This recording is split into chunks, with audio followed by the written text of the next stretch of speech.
Welcome to Flat Earth Debate Uncut and After Show. I'm your host Nathan Oakley, and if you are new to this channel, or you've not done so already, then be sure to subscribe, hit the bell notification icon and join button if you'd like to become a Nathan Oakley 1980 channel member and keep up to date with the Flat Earth debate. If you would like to support the channel, there is a super chat that runs alongside each of these shows while they premiere, and there's also a PayPal, Patreon and crypto link in the info box below the video. Speaking of Patreon, I'm going to do a quick shout out to all of you who do support me on Patreon. So, a massive shout out of thanks and appreciation to Phoenix Rising 86, Retro Bill, More Books, Cannabear, Fiber Oats, Bogey, Michael Kahn, Rob H, Ben White, John Kays, Patrick Gunnels, Banter, Will Brax, Mel B Styles, Troy Shuker, Hairy Blade, Mobile Max 777, Neo the One, Rob W, Open Minded, Reese Pound, Del West Watson, Maria Neelands, Unbelievable Productions, Blue Ridge Ranger, The Real Gabster, Liam Nedrick Jr., Abraham Mohammed, Adrian Quintana, Skeptic936, Life is Short, Texas Mike, and David Wayne Foster.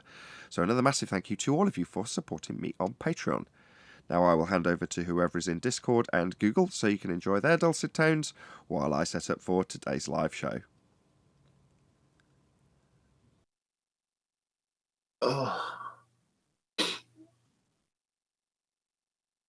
Round and round we go. Yeah, this is just that first group of, when you're attacking an army, they put the first group out there to see what happens. This is that first group. They keep getting annihilated. Cannon fodder. Yeah, cannon fodder. There you go. Did you catch that guy that came on yesterday? I can't remember what part of the show. He was talking about the cannons that were being shot and the cannonball would fall back into the cannon. It was referencing to Coriolis. Yeah, I heard him. That was good. That's an old one. I haven't heard that one for a while. Yeah, well, Coriolis is kind of a moot point at this point in the debate. Indeed. In fact, this is what was so amazing about the whole topic is once you realize a couple of arguments they lose on immediately, and the Earth is not a globe and it can't be spinning, why are you still talking about Coriolis? I agree. What the heck? We shouldn't even talk about it no more. Go ahead. You keep fighting about what's happening. Earth is flat. It's nonsense. If you already know there's no curvature, Black Swan, and you already know that the elevation angle needs a flat plane, and the opposition agrees there is no curve to be seen, and what are you talking about measuring from a curved surface anyway? It's over right there. Well, I think the reason is because there is Coriolis. It is a true thing. It's an optical illusion. There's just not Earth-based Coriolis because Earth is not a sphere. Right, John? That's what you're saying?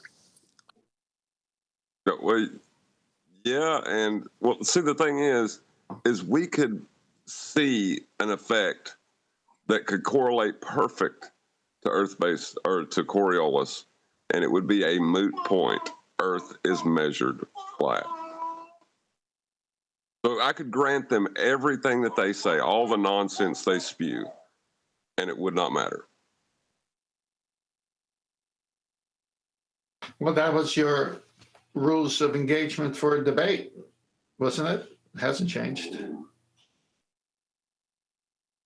Yeah, I mean, you can just whatever if you want to believe that, but it has to happen on a flat plane. Doesn't matter. Yeah, it's obviously optical.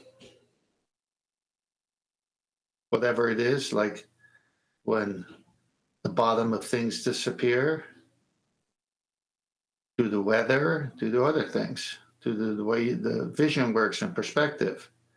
But they use that little thing in the natural world that everybody experiences and says, oh, that's Earth curve.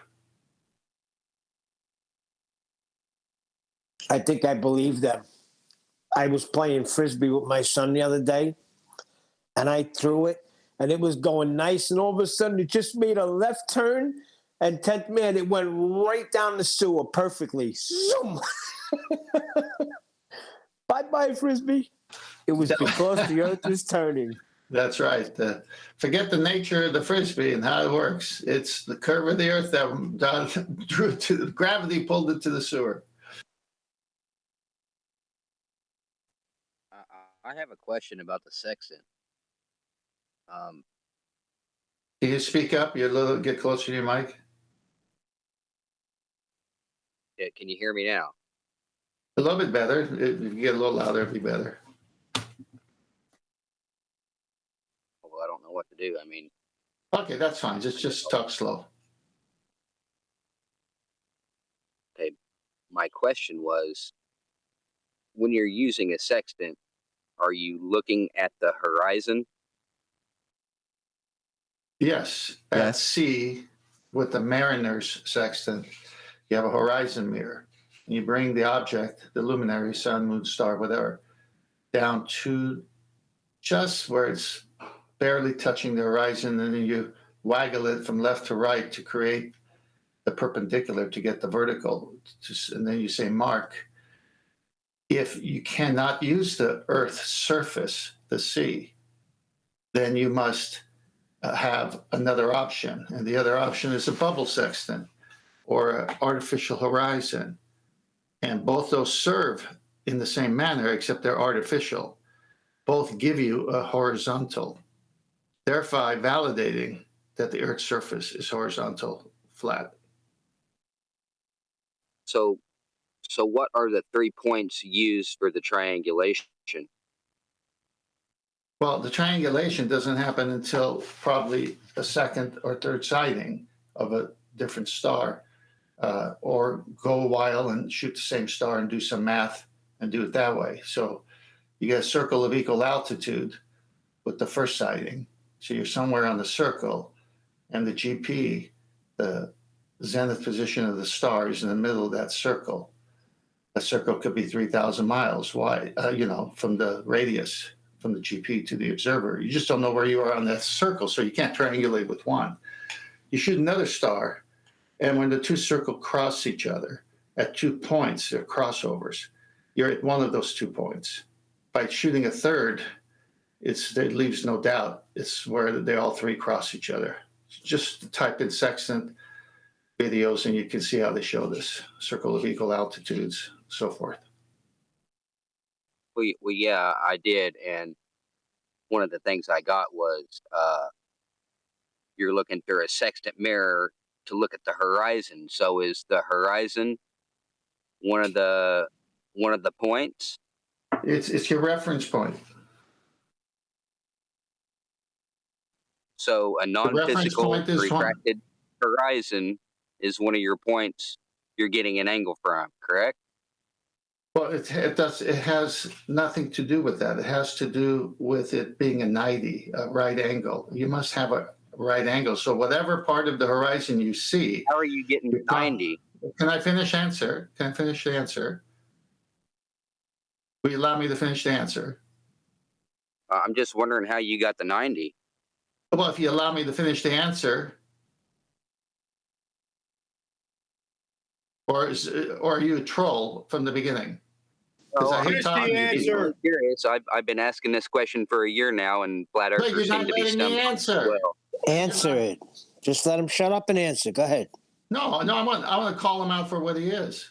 When someone talks to me, I'm not a troll. I mean, no, when someone talks, I'm a troll because I'm questioning flat Earth, then I guess that's your own prerogative. Well, I'm questioning you. Did you go buy 45 to 50 books and read on the subject like I did? Shut up. I'm tired of you people. You asked me to answer. I'm a flat earther just like you, bub. I'm just dude, you need to chill, motherfucker. He ain't a troll. Hey, no swearing. Not in the warm-up. I don't like the way... No, you need to chill. I mean, you don't like it because I'm questioning the rhetoric that's been... Okay, stop. Everyone stop. Everyone stop. Hello? Okay. Rhetoric over here. Okay. Hello. Second time's a charm. Second time's a charm. Hello. Hello. That means stop talking. If you would allow the conversation to flow like normal people do, you would get your answer. What's going on? Can you not hear me? Because you didn't do your homework on this accent to realize you have the star, the observer, and who is this guy talking? Can you not hear me in G+? I can hear you. I can hear you, Nate. I don't think that anybody else does. G plus can't hear him. Okay. I'm sorry, guys. I'm still trying to understand. Okay, so we have a point of intersection at the horizon we're talking about, and a point of intersection at the GP. Which triangle are you all talking about? Can you hear me now in G+? Yes, Yeah. Nathan, we can hear you now. Finally. Okay. You can? Yep. Yeah. And You're in a little Discord? faint, but I we just can want... hear you. Oh, my God. Yep, Discord here. Yep. You can hear me in G+, you can hear me in Discord, and you can hear each other. Good. Yes. Okay, just one more time. Can the guy from Discord just ask the question about 90 degrees again, and then preferably shut up while he answers? Thank you. No, my original question was what was the 3 points for the triangulation? That never got answered. Okay, so what 3 points... Just, when you say what 3 points, do you mean what 3 navigation stars are you going to use? Is that what you mean? I'm just asking what points are used to get to do the triangulation. Navigation stars. I guess this question is the 3 points. It's U, the GP, and the star. So the GP is Oh, hold on. Whoever answered the question, that's not what he asked. He asked about triangulation. He said specifically triangulation, didn't you? yeah, and I get that a triangle requires 3 straight lines. But I'm more or less questioning Stop! how are you getting the points What is to it? get the triangulation? Hello? Stop talking after you've asked a question. Don't babble on incessantly with the rest of the question that you hadn't asked already that's getting answered. Just stop talking. You said triangulation. Well, triangulation involves finding 3 points above 3 parts of the land to find your position from them. So you'd be using navigation stars. No, not your position, the GP and the star. If you're asking specifically about triangulation, then you need 3 navigation stars. Those are the 3 points. If your question's about triangulation, which it was. So the horizon is not one of those points? So you're not talking about triangulation anymore. You're asking about a line of position then, an area of equal altitude. Right. I'm wondering how you get the horizontal line. He's just told you that from the horizon. From the horizon, a non-physical location, a refracted non-physical location. No, for the globers, a refracted, non-physical, non-Earth curve location. For us, a mere tool for establishing horizontal. Hence the derivative name, horizon. That's what we're using it for. Not so we can reify it into physical. Not that it needs to be physical. So you're trying to acquire a measurement or an angle from a non-physical point, the horizon. That's correct. Correct? Yes. So how are you gonna? That's one of my housekeeping questions is how are you deriving angles from a non-physical point? By pointing a sextant at it. The what now? A sextant. You just had all of this explained 5 minutes ago. Did you not listen to anything the 10th man just said to you? Because he just answered this question 10 minutes ago. You're saying that are you or not? Are you not saying that the horizon is one of the points? Yes or no?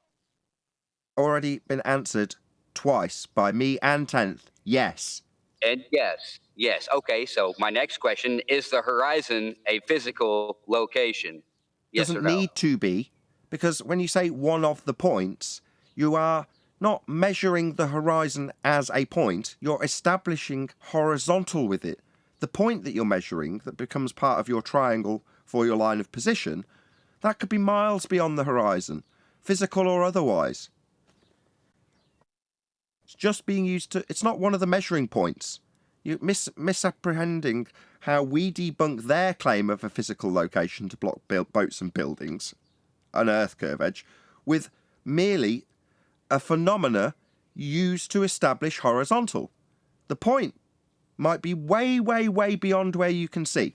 In other words, if you use the horizon and there's a boat on it and it's 5 miles away, for the sake of argument, you can just see the boat sat on the horizon. That's 5 miles. Well, when you measure the star, it could be 5,000 miles away.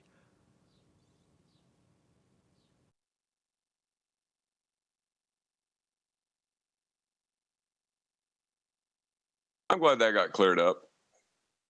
Yeah, they It's think not that really we're using it cleared as a up. physical position. I guess I still don't understand. Because we all know you can draw an angle on a piece of paper that's physical. You know, you got your 3 points that you can actually physically see, know that it's there, and get your angle. Yes. Derive an angle. Yes, we all understand that. Right. However, the horizon is a non-physical point. So Okay. it seems like to me that you assume, now let me finish, that you're assuming that the horizon that is non-physical is horizontal. No, we're not assuming that. That's how it's used. That is what is done with the horizon. I'm not assuming anything. That's what the tool uses to establish horizontal. To establish horizontal. Correct.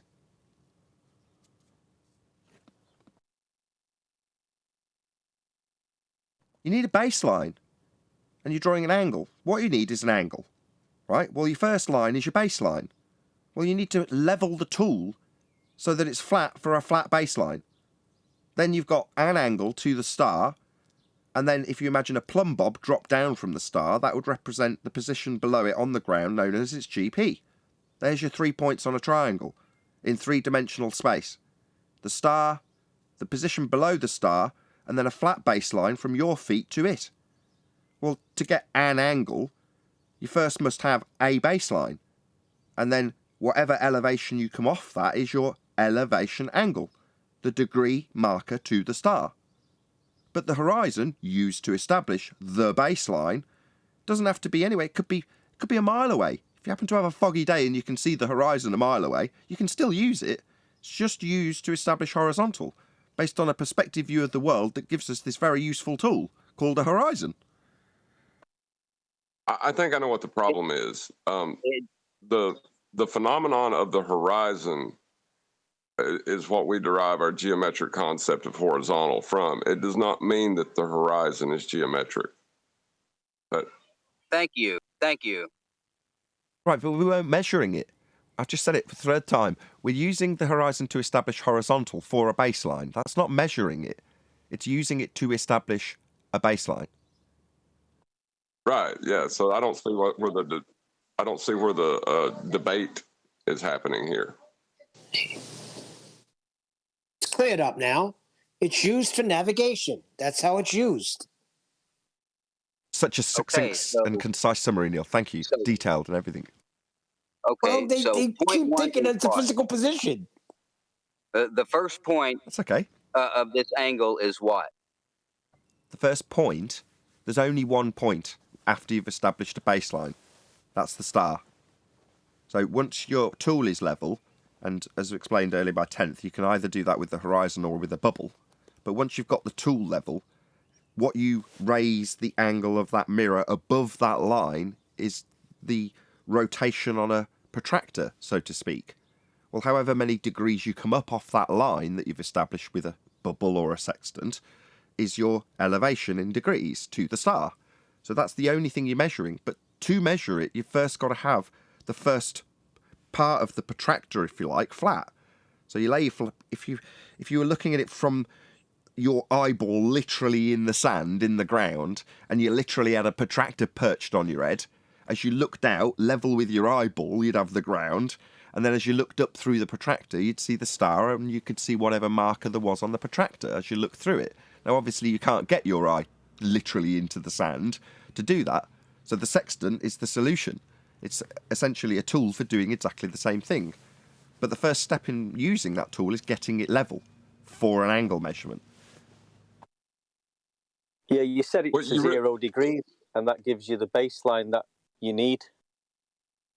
Well, you don't even need the sextant or the horizon in this either. You don't need a bubble sextant either. You can just use the ground itself, like Alberuni and Eratosthenes did, to get this elevation angle. So I'm not really sure about your point about the horizon. It's a totally understandable misapprehension because of the ingrained, indoctrinated viewpoint that it is physical. So when you go, well, okay, if we're using the horizon for anything, it must be the original use by way of reification in heliocentrism, therefore physical. Well, no. The horizon is what it is. It's being used by this tool. It doesn't have to be anything. It just is what you use to level the tool with.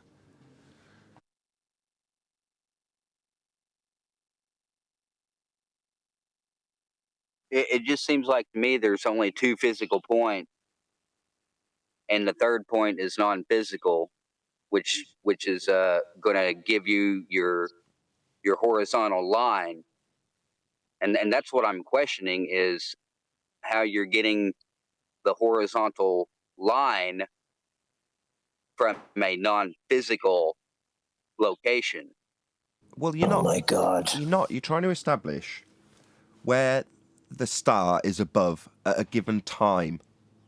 So the almanac tells you where in time the star will be. So when you make this measurement, you make a note of the time. So the reason this is possible is because of the watch, the chronometer. In other words, when you're out at sea, you've got a piece that you can look at and say, this is the exact time.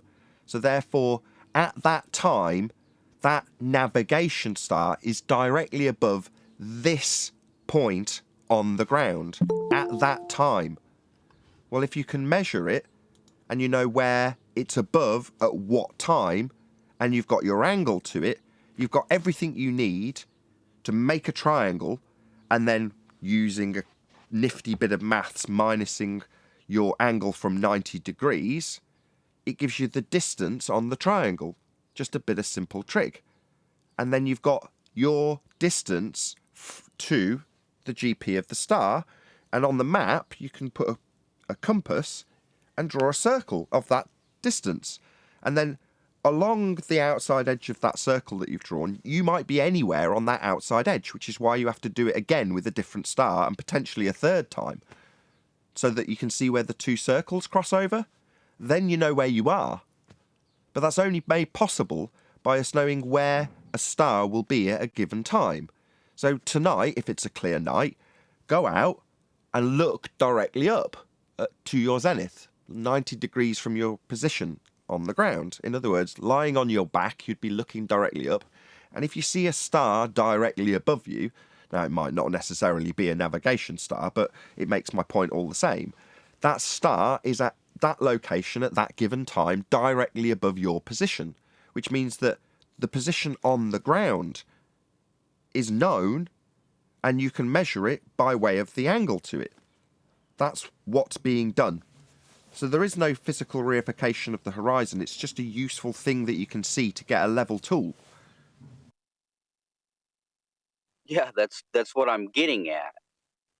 Your position is a physical position, physical location. The star is also, I guess you could say, a physical location. No, not quite. Almost. Sorry to interrupt. You're nearly there.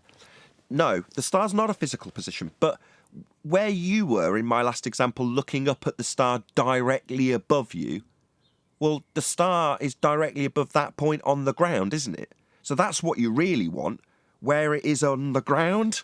Yeah, that's what you're trying to get, not to the physical location of the star. You'll never know it. You never know its height either. It's not part of the measurement.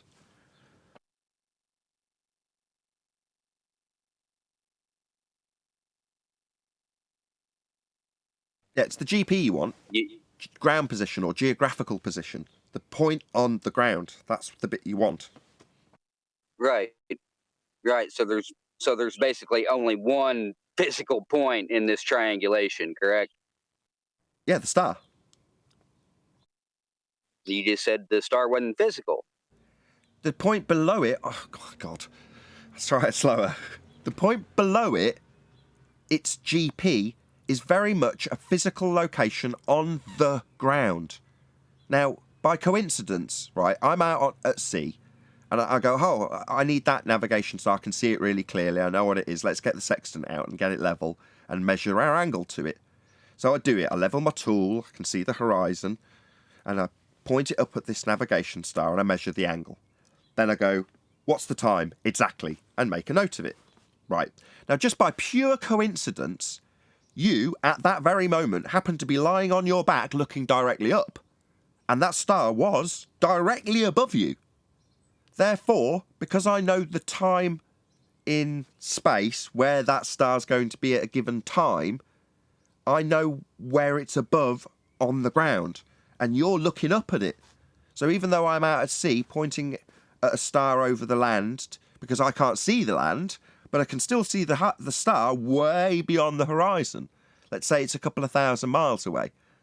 Well, you happen to be directly below it at that point of time, looking up at it. So I know that point, and I know where that is. Now, what I'm trying to get is where the hell I am. But I know the distance, if I can minus the angle, measured accurately once leveling the tool, from 90 degrees. And then I've got a distance that I can make a circle on a map with. And I'm going to be somewhere on the outside edge of it. Well, that's kind of useful. That might, in some instances, that might get you there if there's a very limited amount of, I don't know how a single sighting would get you your location, but it might. But generally speaking, you'll need to get another circle to cross over. And even then, it'll cross at, chances are, 2 points. And you'll be at one or other of them. But that might be enough to find out. If one of them is over land and you're on the sea, then you know that you can only be in the second location. So 2 is all that you need. But as it's, like I say, so it goes on. But what you really want isn't the star's location. Who cares? We're not going to the star. We're trying to get our way around on the ground. So we want the position below the star. It's GP, ground position or geographical position. That's what we want. That's a physical point. So the GP is more or less the observer's position, correct? No, Or? the position below the star that you're looking at. So you've got your sextant, you're on the sea, you're looking at a star. Its GP is the position that my example had you on your back lying below it. So I'm looking at a star that happens to have someone lying on their back below it, looking up at it. And at that time, you're below it and the star's above you. Now, obviously, only at that time because they move. So in 5 minutes, it'll be over a slightly different part of the land. But that's why you note the time.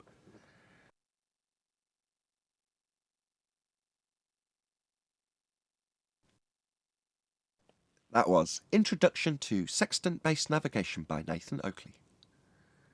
So I don't think he's so the getting GP it still. is not the observer. Say again. Neil Rumpus you with an ad hom. Oh, go figure. So the GP is not the observer. No, it's the position below the star that you're looking at.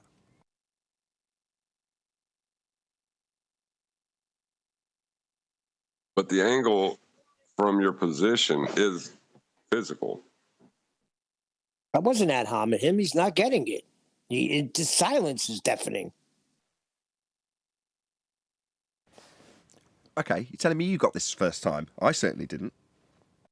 No, it was over a year of 10th man dripping it out. Yes. Right, so what's your beef? So what?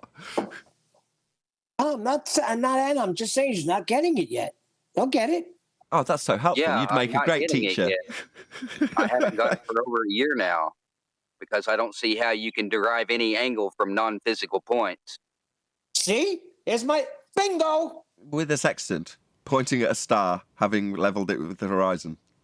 Pointing at the star, which is a non-physical point, and also pointing at the horizon, which is a non-physical point, correct? That's correct. Yes, that's correct. Yeah, And? so how are you going to derive any angle off of only one physical point and 2 non-physical points, man? Okay, you're confused. How am I going to... Go ahead and draw me. I'm not going out... Yeah, there he goes again, Yeah, immediately go ahead and draw waffling me straight an through the answer, angle, triggered any like a angle. wanker, straight through the middle of the answers to the question he's asked. He's decided another half of the question's okay. coming over the top of the reply. Immediately. I'm just saying. You're just Draw me carrying an on angle saying only while I'm using telling you one to shut physical up, point not so and 2 subtly. non-physical Not so points. subtly telling you to shut your mouth, and you're carrying on babbling, pointing out that you're babbling through the answer, and now you're babbling over my reply, telling you to shut up over the top of the answer you've already babbled through twice. Intolerable. So draw me an angle with only 1 physical point and 2 non-physical points. I heard you the first time. Yeah, It's Okay, not something. go on. Yeah, there he Off goes you go. again. What a wanker! Last chance before the live show starts. don't If you do it explain to right, me. he's getting Draw it out kicked for me. out. Get out. Not going to put up with this shit. Piss off. Yeah, Well, talking all about your he's done- non-physical bloody angles. That isn't something I'm going to go out to do prove a flat Earth with. It's done that way. That's what celestial navigation is. So telling me, oh, are you going to go out and get a non-physical angle? No, that's the angle that they do measure with the sextant. Not me, although I have been out on a boat when a sextant's been used. Coincidentally, I'd forgotten. That's how long ago it was. But nevertheless, I have actually, not necessarily done it, but seen it done at sea. My sister's owned several boats. Now, it is done that way. Now, you might not like that you're using a non-physical location called the horizon to establish a flat baseline. But that is how it's done. I'm not out there trying to do it to prove a flat Earth like it's never been done before. It's been done for centuries. Rumpusing the living shit out of me like I'm charged with going out and doing this. It's done to save people's lives. My sister had to be trained in celestial navigation with a sextant for them to allow her to go out there on a boat. So why are you demanding that I suddenly go and prove it when it's something people are tested on so they don't damn well kill themselves? That doesn't need a constant stream of interruption from someone who thinks the GP is your position as the observer. Yeah, you fucking clown. You don't know what you're on about, but you're going to chant through me, who does, incessantly. Stupid wanker. That's why you're thick after a year of listening to this stuff. You don't fucking listen.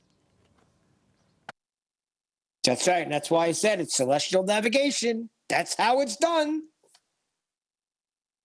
Well, you know, what he was bringing up in relation to the celestial sphere model, that's why it's not a sphere, you know? You're just talking about the arc of the tool. You're not talking about a physical location, but you're using that model to measure an angle.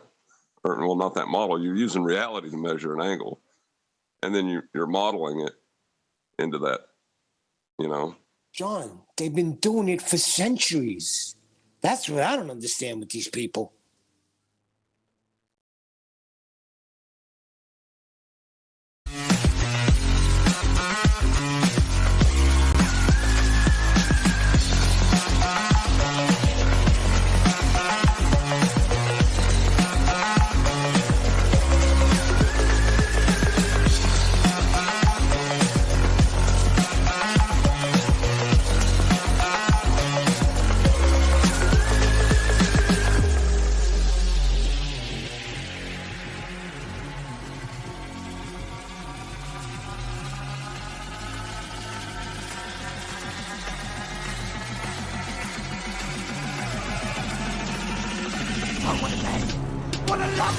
Welcome to Flat Earth Debate Live.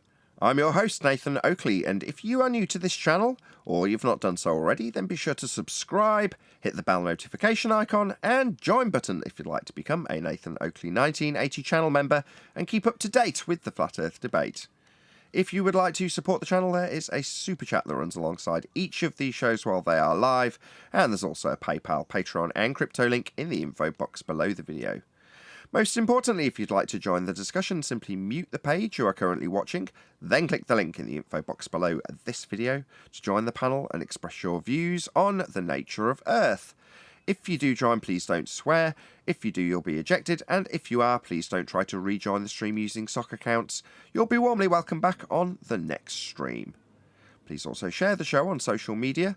Sharing the show obviously increases the live audience, but this in turn increases the chances of a more diverse panel, so please share the show on Facebook and Twitter. One last time, if you're new to the channel or you've not done so already, then be sure to subscribe, hit the bell notification icon and join button to keep up to date with the Flat Earth Debate.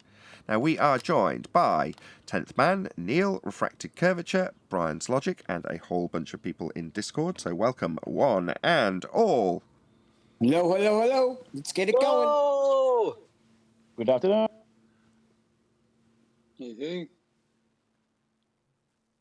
Hello, good to have you all. Any evidence of a physical geometric sphere edge horizon, formerly known as the curve of the Earth? That's funny. Black Swan. got some mumblings and mutterings because I shouted at somebody in the pre-show and then kicked him out for not listening. So everyone's real subdued. You can't I measure know the horizon exactly how because you it's not a feel. place. You have no idea how I feel. I'm in shitload of pain. So that's why I'm miserable with everyone, in case you're wondering. I'm a bit more short-tempered than I am typically, and that's why. Anyway, any evidence that you can acquire an elevation angle from a curved baseline? Impossible.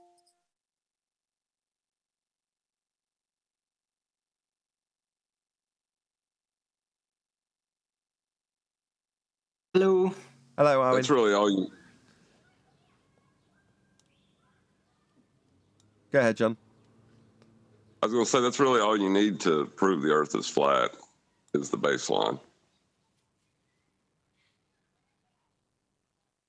How you getting a baseline if you don't have a physical position? Well, that's why I said Eratosthenes and Alberuni.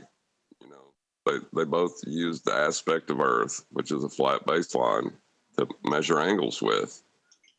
Well, they didn't mention the horizon once in their initial measurements. Did you see that I'd released a video on that called Jack and Ori? Yeah. Yeah. Yeah, that's pretty good. Your story was better, though. That sucks.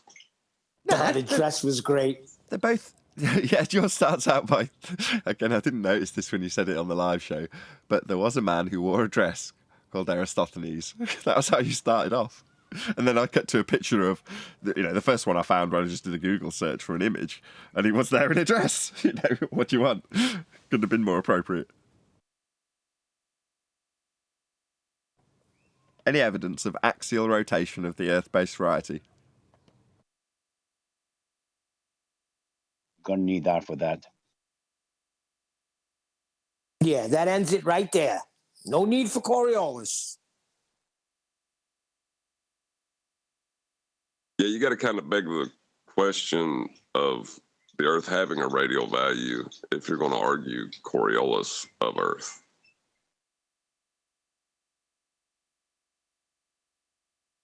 Not to say it can't be used effectively and have globers say things like planes fly backwards and stuff like that, but you still got to get into begging the question of fallacy a little bit with them if you want to argue Coriolis. I mean, You're Coriolis gonna is need a real. flat plane for the radius. Say one more time, Sasha.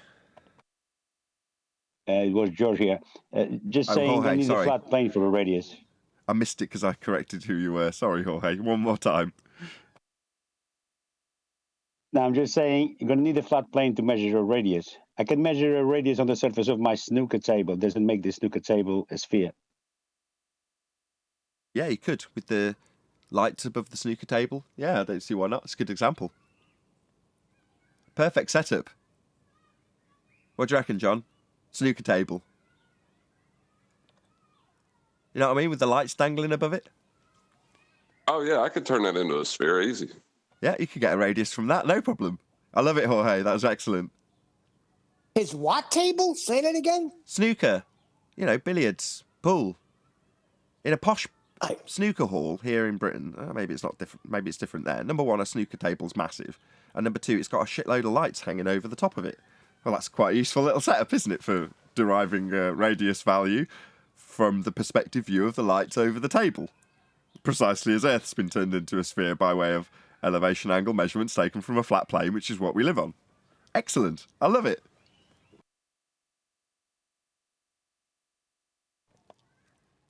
Up until now, I've been describing, in-ceiling fixtures when trying to just detail how John, in his genius, came up with this example.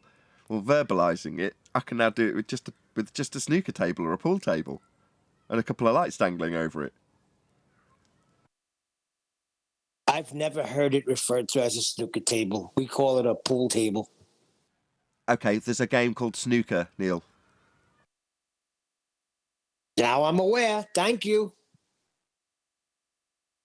Yeah, it's on a table about twice the size of a full-size pool table. Is that the game where they don't have the pool balls like 1 through 15? That's what you're talking about? They're red and white balls? You have a triangle full of red balls and then a various assortment of colours going all the way up to pink and then black, and they're in ascending value from 1 through to 8. And then your strategy is to pot a red ball followed by a ball that has a value. So the ideal is to get all of the balls that you pot red followed by black, which would give you a total break of 147, the maximum that you can achieve without snookers. And a snooker is where you put the ball in a position where your target object ball, if it's a red, has a different ball that you cannot hit, i.e. a black, between you and it. So you can't see the ball to hit it. You're effectively snookered, and that can give your opponent further points. There you go. There's the basics of snooker. Bit like the Wow. Globers at the moment. They're a bit snookered, aren't they? Sorry, I had some very northern talk of snooker. Go ahead. I'm just saying it's exactly where the Globers are at the moment. Snookered. Yeah, various things. Snookered them. Yes, correct. So geometric, non-physical, refracted physical horizons are an example of a snooker. You can't get around that. Just got to foul. That's what you do when you get snookered. You foul and give the opponent points. Wow, that works out good. Yeah, snooker's a good game. I love snooker. Anyway, any evidence of axial rotation of the Earth-based variety?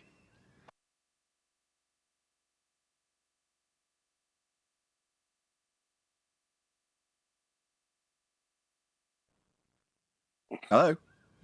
Is it all broken? I don't think so. Gonna need an R value again. Has anyone noticed in the live audience that there's no screen flashing and no screen tearing and everything's running smoothly and I'm in a good mood, relatively speaking? Hooray for new components. I took out my graphics card and there was a load of water damage on it. I was like, oh, that doesn't look good. I showed my wife. I showed Anthony on Skype as well. I was like, look at this. He's like, oh, that could be the problem. I was like, yeah, I think so. And somehow got a load of liquid. So where'd the water come from? Well, where do you think, given that I've got 2 kids? It's a stupid question, you're right. I showed it my wife and she's like, that's coffee. You've done that. I'm like, what? I was like, why would I pour coffee into the computer? She's like, you've obviously knocked a cup off. I'm like, if it knocked off, it would knock away from it. Like, obviously one of the kids has done it. She's like, don't blame the kids. I'm like, what do you mean, don't blame the kids? It's got water on it. Like I'm going to be walking around with a cup of water pouring it over a graphics card. You're like, what? Anyway, I'm surprised it was still working. When I took it out and saw it, I was like, how the hell did this still work? Maybe it was white wine, Coriolis, and you poured the coffee in the kitchen, and it just went to your computer. No, it would be sticky, though. Come on, Nathan's right. What annoyed me more than anything, right, was yesterday I actually did cry, mainly because I'm in a lot of pain, and this was the last thing I needed. So I got the graphics card in, got it all working, and then upon loading the last piece of software to test it, it started doing something not the same, but very similar to the original problem, i.e. it was screen tearing and flashing, and I was like, that's it, I can't cope, it's too much. So I phoned up Anthony, he's like, he's just got a software confliction somewhere, just sorted it out with me. It took a little bit of time, but I sorted it out, and all is well. But like I say, some of the troll comments I got, one of them was very detailed. I don't know if he was being a troll, but he was pointing out that he had a lower grade system than the previous spec. We're right in the middle of housekeeping, by the way. I love it. We're on a live show. Welcome to Flat Earth Debate. If you're watching for the first time, please share the show. But yeah, this guy was like telling me about his lower grade spec machine, had all sorts of widgets and gizmos running with OBS, and was only using a nominal amount of video memory compared to what I'd spec'd the new video card for. And he's like, I don't have any issues, and I've got a lower spec, lower memory, and here's how much memory it's using. Because I'd given vague ideas of what I thought the memory was using based on what I could see the monitor showing. Anyway, when you take out the part and go, no, it's just broken, there's just something wrong with it. That's, glad I've replaced it, because eventually it might have set the whole bloody building on fire for all I know. But either way, yes, you might, out there with your trolley comments, have a lower spec machine that did more than mine did before it died or was dying. But so what? It doesn't change the fact that when you've got an issue, you've got an issue, and you just need to fix it, don't you? But the trolls want to make every excuse for me not to fix a problem because I've got to appeal to my audience to get the money to do it. Now, I'm not embarrassed about that after 5 or 6 years of dealing in flat Earth. Yes, it would be much easier to focus on Amber Heard and Johnny Depp and get a zillion views at the moment. But I did one show on it because it's got a vague interest. Would I want to dedicate my life to that garbage? Absolutely not. This, on the other hand, doing flat Earth, admittedly for a lower income, and having to e-beg occasionally, I'd much rather do that. I'm not ashamed of what I do. The fact that I get the support I do is a testament to how well we as a panel and I as a show host do what we do. I'm very grateful for the people who do support me. It makes me very humbled, actually. I'm very grateful that I'm in that community. You know, much more heartwarming to have that sort of support rather than just have maybe the same or a bit more money coming my way, but just plonked on my plate each day or each month, if you know what I mean. That wouldn't give you any warm and fuzzy feeling, whereas certainly does when I appeal to my audience to help me, and they do. Nothing makes me feel more elated, if I'm honest. It's a fantastic feeling of community. But there we go. That's enough about that. Any evidence you can have gas pressure without a container? No, and hold on a second. People love this show, Nathan. In chat yesterday, there was a new girl that came in, and she reminds me of me. She's like, God, I love this show. This is so great. I mean, come on. Show is at the top, baby. Morning, guys. Hey. Any evidence of the distance to the sun? You'd need Earth radius and a radius of Venus being the same. And you need a flat Earth to get it. Yeah.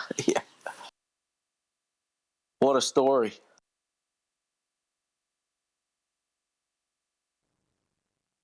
Speaking of radius, any evidence thereof?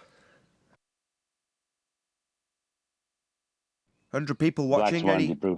Only 15 minutes in, 100 people watching. Obviously, yesterday's thumbnail, which gets recycled today, is a winner. 100 people watching in 15 minutes. Excellent. I've also made some changes to OBS, so I've got a new snazzy way of bringing up the chat now. So it's I don't have to drag it across. Very nice. When people hit the super chat, bam, I'll be there like that. Thanks for your super chat. Bam. I'm in a good mood today, even though I'm in a lot of pain. I've been promoting you on another platform, Nathan. So let me know if you get hit with a bunch of subs. Was it New Street? Paddington? Which platform? It's the mob genre. This guy, Tony Soflo, he's got a show and very live, active chat. What are you doing? So I mentioned... Don't get the mob involved. Mentioned it. No. These people just like to talk about the mob. But they're shouting you out through there. Explain to them what the show's about. So we'll see. Fair enough. Any scientific evidence of gravity? I would be happy with the phenomenon at this point. Yeah, same here. It's God. My son said it's God. Sorry. God I is don't the... know. What, next question? Go on. Jorge. I'm just saying, I don't know. Next question? And that's why my son says it's God. It cannot be. That's why it's God, because it cannot be explained. What's your problem? There's gravity because God. Hello? At this stage, though, when you say it can't be explained, gravity, what is it then? What can't be explained? Well, that's what I asked him. I said, is it mass attracting mass, or is it the bending of space-time? He claims it's the bending of space-time. You will never be able to explain it because it's God-given. It's God-given, or is it God? Because before he said it was God. Now it's God-given. Yeah, So that's what he's saying. God's responsible for it. Right. Oh. I thought he meant God, but he's meaning God's responsible for it. For what again? Gravity. So that's why it cannot be explained. That's why it's got science. Back to this again. We've just gone around in the full loop. Stop. So chocolate's tried the same thing. So you're saying it's gravity and God because of the explanation that's required for it. But required for it? What is it? What's requiring the explanation? I've tried. Chocolate's tried. What is he saying? Bending of space-time. Bending space-time is just a geometry. It's a mathematics. No, I think, Neil, I was going to say the same. We're not asking, we're asking just what's the thing that he's looking at that makes him go, that's gravity. I wish I knew. Well, Maybe I'll ask him when he gets up. Okay, well, I found out yesterday just because I was testing the computer since upgrading it. And to do so, I had to go into Discord. And my God, the cockroaches come out after we disappear, don't they? So I'm in there while I'm fiddling with buttons, and I can't really talk because I'm doing stuff. But I'm listening to them, Xanax specifically, talking about gas having weight and going down. You're like, gas doesn't go down. Weight? Weight's the downward vector for things in air. Not air. You can't tell me how much an oxygen will weigh if you can't put it on a scale. It's expanding in all directions, bouncing at high velocity. It's not capable of being defined in those terms. But they do define it in those terms because they've got this idea that there's gravity, stuff going down, bending space-time causing it. Right? They've got all sorts of crazy notions, but the overall overriding premise that they want to adhere us to is the idea that gas goes down. That's why you've got displacement up. Oh, helium balloon, well, that's the gases around it being pulled down because they've got weight. And weight means they're attracted to the Earth because gravity. Well, no, gas doesn't behave that way. Gas expands in all directions, all vectors, and further to that is created at the ground level. So any gas that's not at ground level, higher than ground level, has made its way up, not down. Wait a second. It's going to be pulled to the Earth, so shouldn't we have an R for that? Sorry, pulled to the Earth, it isn't. I've just explained at length how gases are created at the ground and then make their way up. So no, they're never going down. I'm saying in their claim, I mean, that's a hell of an argument. So gas goes down, except for the gas that doesn't go down. Thanks. Which is all of it. Well, Exactly. I think what Neil was talking about is when they say gravity, they're not thinking about that. They're thinking of their reification of a ball Earth and how you're capable of living on that ball. Correct. And they'll need a flat plane for that. Ouch. Ouch. Well, that checks out because they've been fighting for a flat plane lately, putting horizontal planes on top of spherical balls like a dingleberry, talking about tangent planes and shit. I mean, that's literally their argument now. So their argument is our argument. So again, like we said 2 years ago, welcome to Flat Earth. Snacks in the back. DJ's taking requests and smoke them if you got them. Thanks. No, chocolate. They're now saying that. Who is saying that we need a curved surface? What's wrong with you? You are. What? You are saying we've got a curved surface. Yeah, you. That's who. It's like who's saying we've got two reference frames and Earth turning underneath? Well, you are, you stupid globe-believing muppet. Who's saying we need a curved surface? Well, you are, you globe-believing retard. Who's saying the horizon's Earth curve? You are, you fundy globe-believing moron. Nathan strawman the borders again. Yeah, that's me strawmanning you, innit? Yeah, when I'm in the chat, I like that. So I'll normally hang around monitoring my own chat when the shows are on. I don't necessarily talk. But then you'll see somebody in the chat, not realising that I monitor my shows, saying, Nathan using a straw man. It was Phil Bell yesterday, and some guy called Geronimo6. And Geronimo6 is telling me that I'm using a straw man. Earth not claimed to turn underneath, idiot. You doing damage control because Rachel understands that Earth doesn't turn underneath.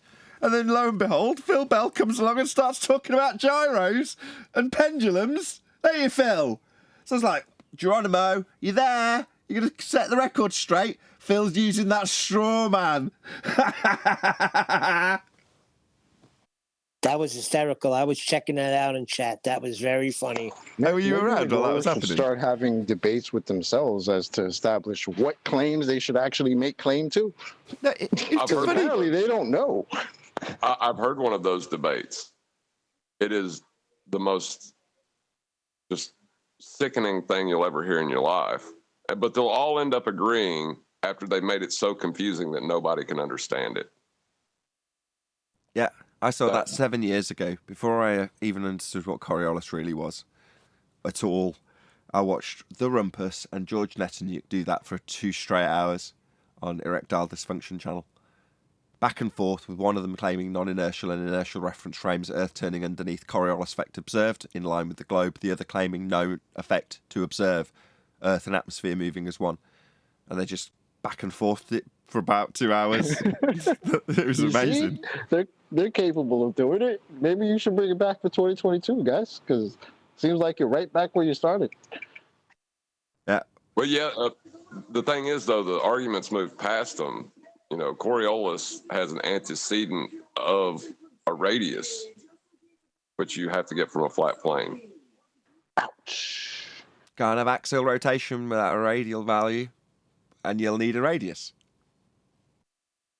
And you'll need a flat plane to get it, because that's where you got it. Earth is flat, and the globe was derived from that flat plane and the measurements that are taken from it and used to navigate on it, and used to build on it. So no matter which way you dice it, you can have your globe faith, but you'll need a flat Earth to get there.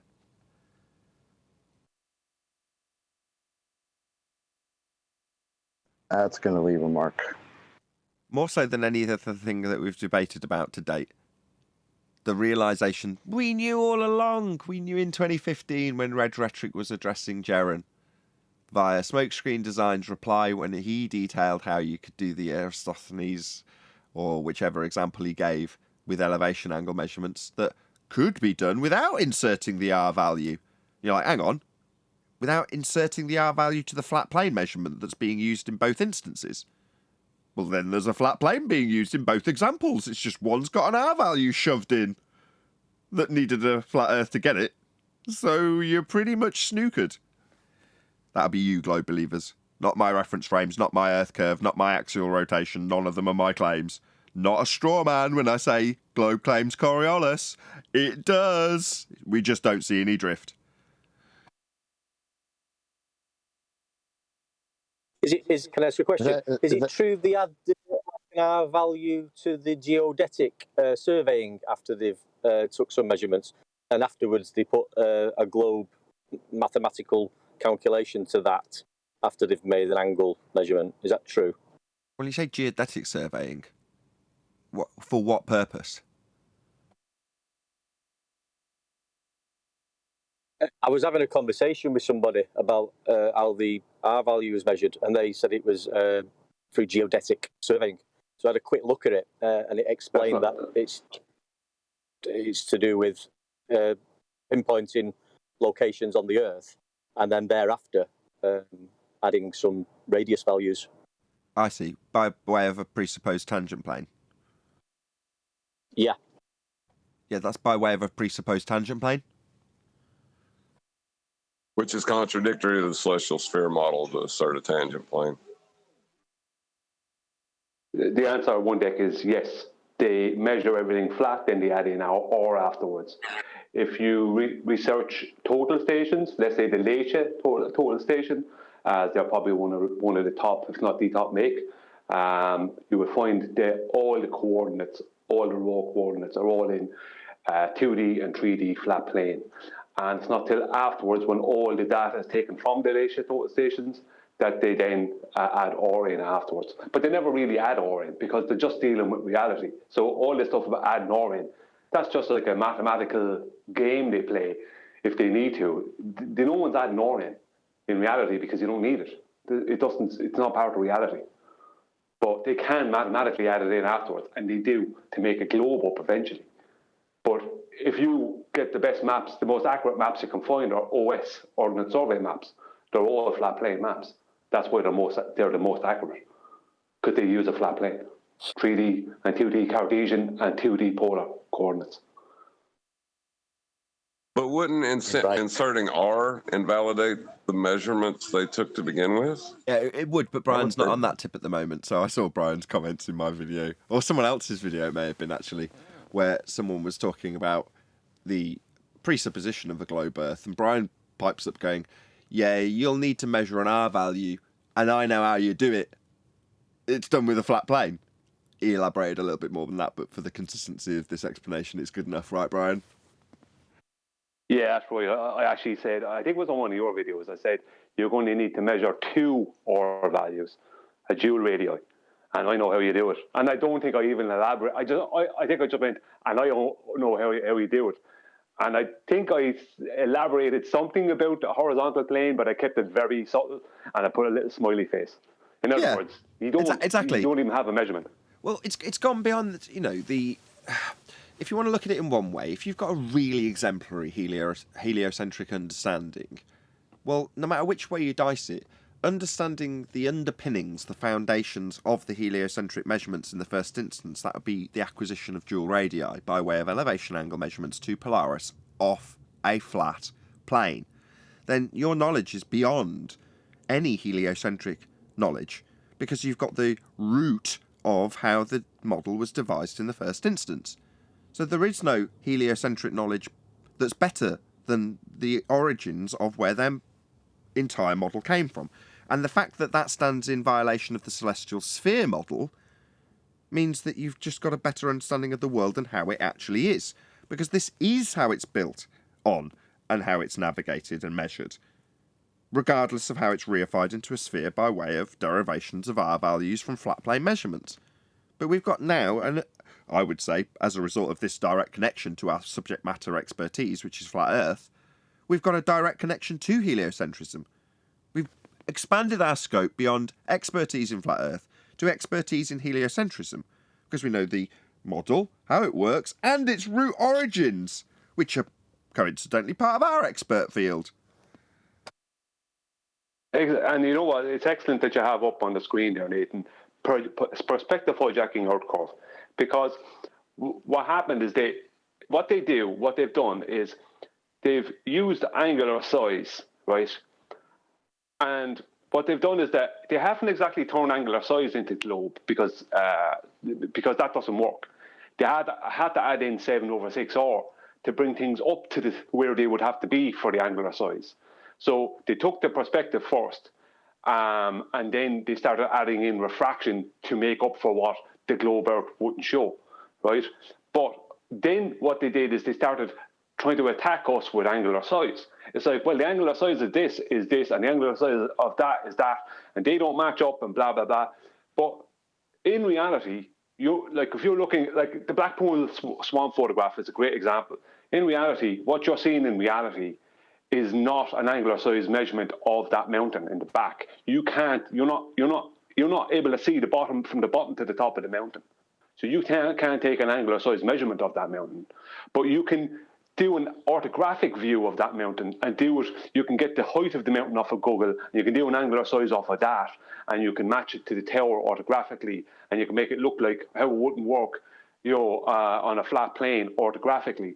But we don't see an orthographic view. We see in perspective view, and there is things like visual occultation and optical drop, things that our opposition have spent years avoiding. And these are what created the globe. Visual effects created the globe, and that's all they ever had. When the truth is that their globe, what we'd actually see if we added in the hidden value for their calculations and angular size change of the object, we wouldn't see what they tried to even tell us we would see.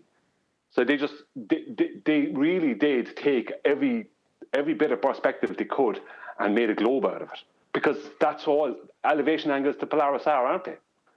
A perspective. That's why it drops or rises in the sky. Right. The curve of the Earth is actually the curve of the tool they use to hijack the flat plane and turn it into a globe. It's the arc of the protractor. That's all the globe is. The curved surface is the curve of the tool that was used to measure the flat plane to turn it into a globe. I have to read this. Because this guy, is he really serious? Is this Phil begging the question? Hold on. Is this Phil begging the question from chat about some southern hemisphere and star rotation?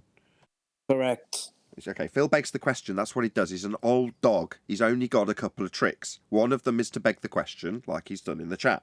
So he's saying star rotation is only possible in the south on a globe.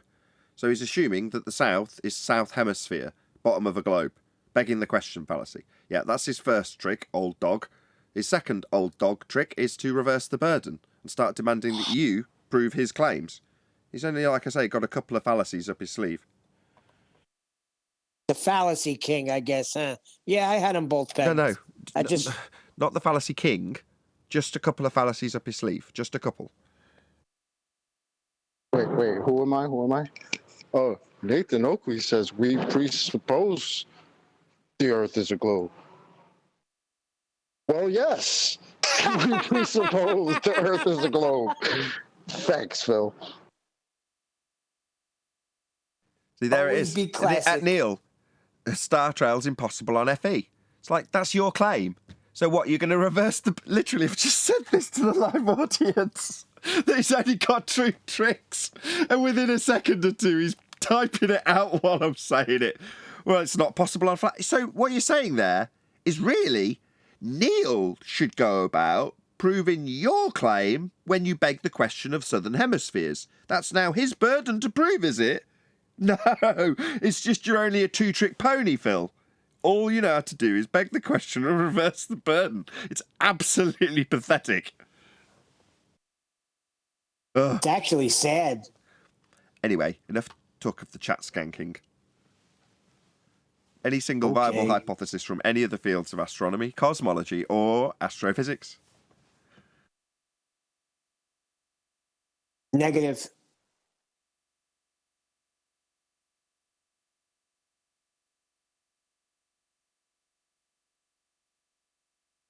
Again, they got phenomena to look at all day, but how are you building a viable hypothesis? You have can you use any of those things as a independent variable? Still waiting. No, that's what they think. Observation. All you need is observation, and that's validation. Oh shit. that sounds like science. Looks like we're knocking on the Sounds door more of televangelism. I was just going to say, we'll They name it and claim it. Go ahead. No, I wish I was funny, but it sounds more like televangelism. They'll just name it and claim it. Yeah, basically it is. Almost 140 people watching halfway through the show. Fantastic. Last housekeeping question. Oh, by the way, please share the show. The only reason there's knocking on 140 people watching is because regular audience members share the show. So please smash the share button if you've not done so already. A massive thank you to all of you who have smashed the share button. As I say, that's the reason we've got a decent audience. So thank you very much. Please share the show. Any evidence of a self-perpetuating molten iron core at the centre of a presupposed spherical Earth? Why would it have to be a presupposed spherical Earth? Is there not an actual spherical Earth that we could... No? Well, you'll need a flat plane for that. Oh, gosh darn it. Go on, Matt. You just stop miking. There's none. Yeah. Just pop yourself on mute. I think that's it. That concludes the housekeeping. Following on from yesterday's conversation, Anthony wrote me in mainly because I roped him into helping me solve my computer issue, to chatting to Rachie. So literally while I got him on a call to solve my woes, he added Rachie to the call and then not demanded, but you know, it was sort of fair game. So now you've got to explain Coriolis at length for an hour or so for the benefit of Rachie, which I did. Not that I begrudge Rachie doing that particularly, but I was just a bit stressed out doing other things which she might have picked up on by my shortness. But there we go. So I had a discussion with her, and Anthony was very keen to labour the point that what they've convinced her is Coriolis is Globiolus, and they're delighted and patting her on the back and telling her she's done well because they've got her to swallow the incorrect description of Coriolis. Now, the interesting thing that I found when chatting to her was, although I misheard her because I was half paying attention to my computer, she absolutely understood what Coriolis was, to the point where she could define it to me in a breath. No issue. With reference frames intact and the explanation of the not actual drift intact. But in spite of that, which was also quite surprising, she was content to accept that their position, she kept on positioning the anti-flat earthers as somehow having a justified position to hold in this regard. It's like, matters not. The globe position is Coriolis. End of statement. Doesn't matter what these idiots tell you their claim is and congratulate you when you understand something that's other than Coriolis, because it ain't Coriolis then. But there we go. At the end of the discussion, I hope, or I sensed, that she appreciated that the juxtaposition they make is from the observation on the ground rotating, seeing something seem to drift, i.e. a ball tossed over the roundabout travelling in a straight path between one person and another, nothing to do with the roundabout, but somebody on the roundabout seeing it go over the top and look like it's curving. That's Coriolis. As opposed to, I'm on a roundabout looking at a ball tossed over the top in a straight line, but from my position on the roundabout spinning beneath it, looking like it's curving. My explanation for the curve not being there, number one, that's weird. Why isn't there a curve there? It should be there. But it's because the ball has got an engine and correct for it. Like, it wasn't doing anything. It was only ever travelling in a straight line. It's the illusion that's created from you turning beneath it. That's Coriolis. And the globes claim to have that, regardless of their bastardizations of what Coriolis actually is. And it's easy, relatively speaking, to reference. Just go to Wiki and look at the GIF. It's got 2-sentence description with a diagram that shows you it happening. Or go to National Geographic and show them with 4 people on a roundabout and a ball being tossed. And then their GIF and diagram of an actual trajectory in a straight path and the curved trajectory that you have apparent from the ground as you turn beneath. So that's the actual effect that Coriolis is, and that's the effect that Globe Earth is claimed to have. Therefore, we expect to see it if it's claimed to have it. And when we don't, that's not call for anti-flat earthers to step in and poison flat earthers like Rachie into belief that, no, that's not really the claim. Coriolis at 15 degrees an hour. That's not really the claim. We claim Earth and atmosphere move together. It's conservation of linear/angular momentum. And everything's travelling together in violation of the first law of thermodynamics. You go higher and you still track with the ground that's moving beneath you, obviously. Because you've retained the velocity of the ground as it threw you off it as you jumped in the air. Coincidentally meaning you land on the exact same point. It's all negated or cancelled, no drift to see. And that's what you're expected to see when you don't see anything. Proving Earth spins because I assumed that the entire time I explained this to you, confusing the crap out of you. Meanwhile, Coriolis is just drift that you observe if you're turning beneath stuff. Not actual drift, because the thing isn't drifting. Just seems to, because you're on a roundabout. Anyway, there we go. That wraps up that 2-day discussion about Rachie. I'm happy to hear it because I'm happy to hear that she did understand what Coriolis did, because I hadn't spoke with her what the Coriolis effect really was. It's just that, look, she's not the only flat earther where they're getting roped in to these anti-flat earthers' claims. These claims are being made up by these people because the official globe claims can't be proven. So they're making up other claims that involve the Earth being a flat, constantly horizontal, constantly motionless plane where a sun, moon, and stars rotate above, and that puts us on a rotating globe. That's where they're at. Yeah, they're doing it in chat right now. The whole time they're doing it in chat. It's a joke. And they throw Neil deGrasse Tyson under the bus. They say he got it wrong. Yeah, okay, so Neil deGrasse Tyson claims there's Coriolis effect. So his claim is that Earth turns beneath footballs for them to drift through the goal. Well, that drift is not the ball actually drifting. It's Earth turned underneath the ball, so the goalposts moved, not the ball. That's Neil deGrasse Tyson's claim. He says it was aided by Earth rotation. Well, that's Earth moving underneath to pull the goal in line with the shot. That's what he's claiming. Earth turning underneath the ball. That's Coriolis deflection. Now, if it was true, then Earth would be turning underneath the blimp filming the game, and it would drift away. The next continent along would come to it as it just hovers in the air, because Earth turns underneath like it's claimed to turn under the football. It's also the same claim when they say snipers have to track their target at long distances, because after the ball leaves the barrel, the bullet leaves the barrel, it will deflect, because it's claimed Earth turns under bullets. Well, that's Earth turning under stuff, isn't it? Well, from your position watching the bullet or ball, it just looks like it's curving. It's not, it's travelling straight, but because you're attached to the ground that's turning with you looking at the bullet or ball, it appears to take a curved trajectory. Doesn't actually, just looks like it. But that would shorten flight times if it was Earth turning underneath bullets, balls, helicopters, hot air balloons, blimps, and airliners. because an airliner travelling from Charlotte, North Carolina to Los Angeles would only take an hour and a half. If it was capable of for me to look up at that flight and go, oh, look at that plane, it looks like it's drifting. Looks like it's going in a curved path, doesn't it? Yeah, that's Coriolis effect, observable only from the ground. Drift, not actual, observable only from the non-inertial turning reference frame. Well, if you're observing something in the sky seem to drift because you're turning beneath it, that's Coriolis effect, then Earth's turning beneath aeroplanes, and their flight times would be shortened, and they are not. Earth isn't turning beneath anything. No, conservation momentum. Conservation of momentum. Isn't That's what they'll come back with. Isn't Coriolis. I would like to point out that this contradiction that the globers are having, the Earth travels together with the atmosphere, or they are two different reference frames, that contradiction, even if they resolve it in their own debate, it is irrelevant. The point is moot. We debunk the antecedent for that effect to be Earth-based. But that would be them debunking the claim of the globe itself.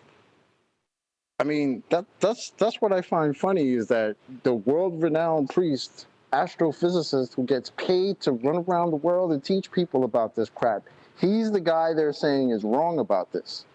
But we should just trust random person on internet. Trust them saying what? They're saying there's no effect to observe. Earth turns with the atmosphere. Therefore, no drift. So, essentially, nothing happening then. Nothing to observe. So, what's proving the Earth spins then? You're just justifying why we don't see drift, which is the globe claim that we'll see proof of spin. Well, if we don't see the globe claim proof of spin, spending your entire day explaining why we don't see it, and there's nothing to see, isn't going to prove a globe. But as John pointed out on yesterday's show, it serves them nicely anyway, because the entire time they're arguing about it, they're begging the question that Earth's spinning. Well, if Earth's spinning and atmosphere's spinning with it, we'll see no Coriolis drift, says the anti-flat earther. But if Earth's turning and it does turn underneath stuff, we'll see gyros drift at 15 degrees an hour, says globe believer. Well, in both instances, Earth's turning, by way of a begging the question fallacy. So they win either way, don't they? It doesn't matter if they're right or wrong. Meanwhile, there's no drift. There's nothing to prove we spin. If we were, we'd see drift, like the globe claims, and we don't. No drift, no Earth turn. There isn't. That doesn't mean I expect you to tell me my reference frames are ruined or give me a prolonged explanation for why we're not seeing any drift. Well, no, what my point is if we seen a drift in an object as it traveled, we could not ascribe it to the Coriolis effect, because Earth has no radial value to describe it in such terms. So I could grant them all of their nonsense, and it would still be wrong. Yeah, you could grant them their R value, but it would still stand in violation of the celestial sphere model. So there's a point where you're granting them nonsense, but Earth is actually flat, therefore claiming the ground's curving away from you will always stand in contradiction to the celestial sphere model and the building of buildings and the way you function in life generally, because we aren't on a sphere. So they're going to have a contradiction come up at some point. We just honed it, or you particularly, John, have honed it now to the point where you can point out where their model needed a flat plane and where their model doesn't work with the flat plane it was measured from. Well, you can give them more, but then you have to take away everything else. They can't have the sun, moon, and stars rotating above them if you give them more, because that's the celestial sphere model. So they can have or, but they can't have that. And that is the proof that they're rotating. But they can't have, if you can give them or mathematically, but they can't have that else then. But or also requires them having to admit it comes from a flat plane. And just appealing to people who might be new to this, or just normies. Ask yourselves, just notice the behavior. Ask yourselves, why do the people who debate this on the globe side will gladly tell you that Neil deGrasse Tyson is wrong about his claim, that the Coriolis effect is actually apparent and you can measure it. Why do they go against that? Because when the very claim, when the very thing that they're telling you is that he's wrong, why would they tell you that? Because we don't see any Coriolis effect. And now they're giving you a reason as to why we don't see it. That's why they'll go against the priest who's literally paid to run around the world and teach people about this. They'll tell you he's wrong.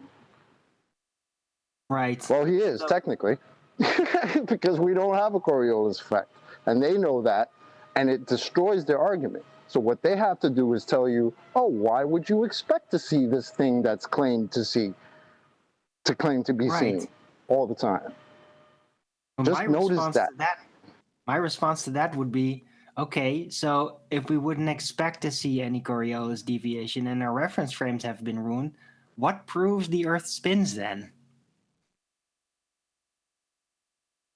See, this is the thing. The word effect is the important part.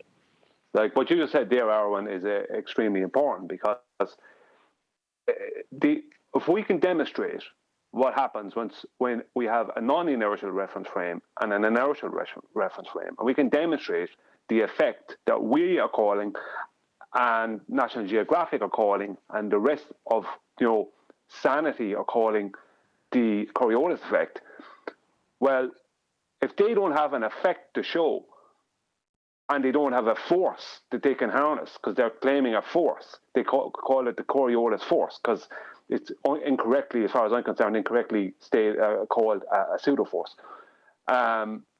If they don't have anything to show, because that pseudo-force also involves showing something. The pseudo-force they're claiming also involves something to see. They don't have anything that they can actually visibly show you. They're outside of calculations. And the stars rotating with the presupposition on top. Well, they can't. That doesn't mean anything because they can't show you the effect in the first place. They can't show you anything, not a pseudo force and not an effect. They can only show you a calculation that's based on a belief. That's all they can show you. Well, they can show you apparent reference frames with the stars, but not actual effects of motion, which would be a part of spin. They can't show that part. Well, that part is kind of the most critical part to prove that you're spinning.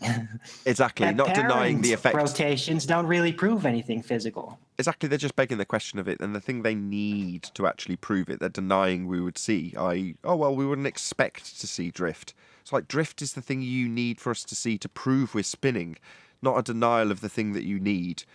And an explanation for why we wouldn't expect to see something that would prove you were spinning. Anyway, with over 150 people watching, and big shout out to Tabor J.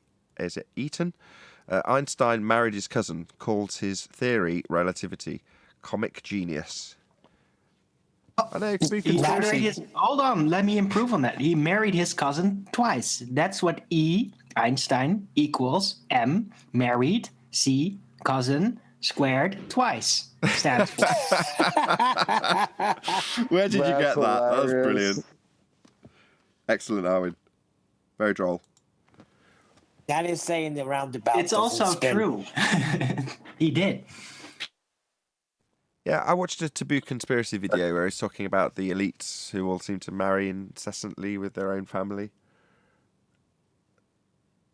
keeping the wealth within their own families, and the idea that the notion of genetic imperfection is almost certain if you are second, what do they call it? Second branch, second generation? I can't remember how they term it, where you're not like mother and daughter or mother and brother or whatever, cousins, basically. His argument was to say, while it's put out into the mainstream narrative that it's a very bad idea to have any sort of relations with your cousin, that's like the whole royal family, But there we go. They seem to. It's one rule for one and one for the other when it comes to the elites. But there we go. An interesting side note from Taboo Conspiracy. Did you know there was a song about Coriolis? Oh, Sorry, I just wanted to add on to that, Who if was I may, that for a wanting second to- before we move on. Well, who was Right, that the wanting to elite- talk about Coriolis when we were talking about cousins? How dare you? You brought it up. No, but the elites do that. They like it is a contradiction to like what healthy human specimens would be like, which require just not inbreeding a lot. But they did it for power, right? So they deprioritized their genetic power, like their flexibility genetically, for being able to keep all the power and wealth in the family. And that's why no. they've done that for so Well, long. that's true. I just don't want to disagree with your entire point, but just the one little part of it, which was to say that in terms of the statistics that Taboo Conspiracy presented, I've done no research on this before anybody gets on me for clarifying these statistics.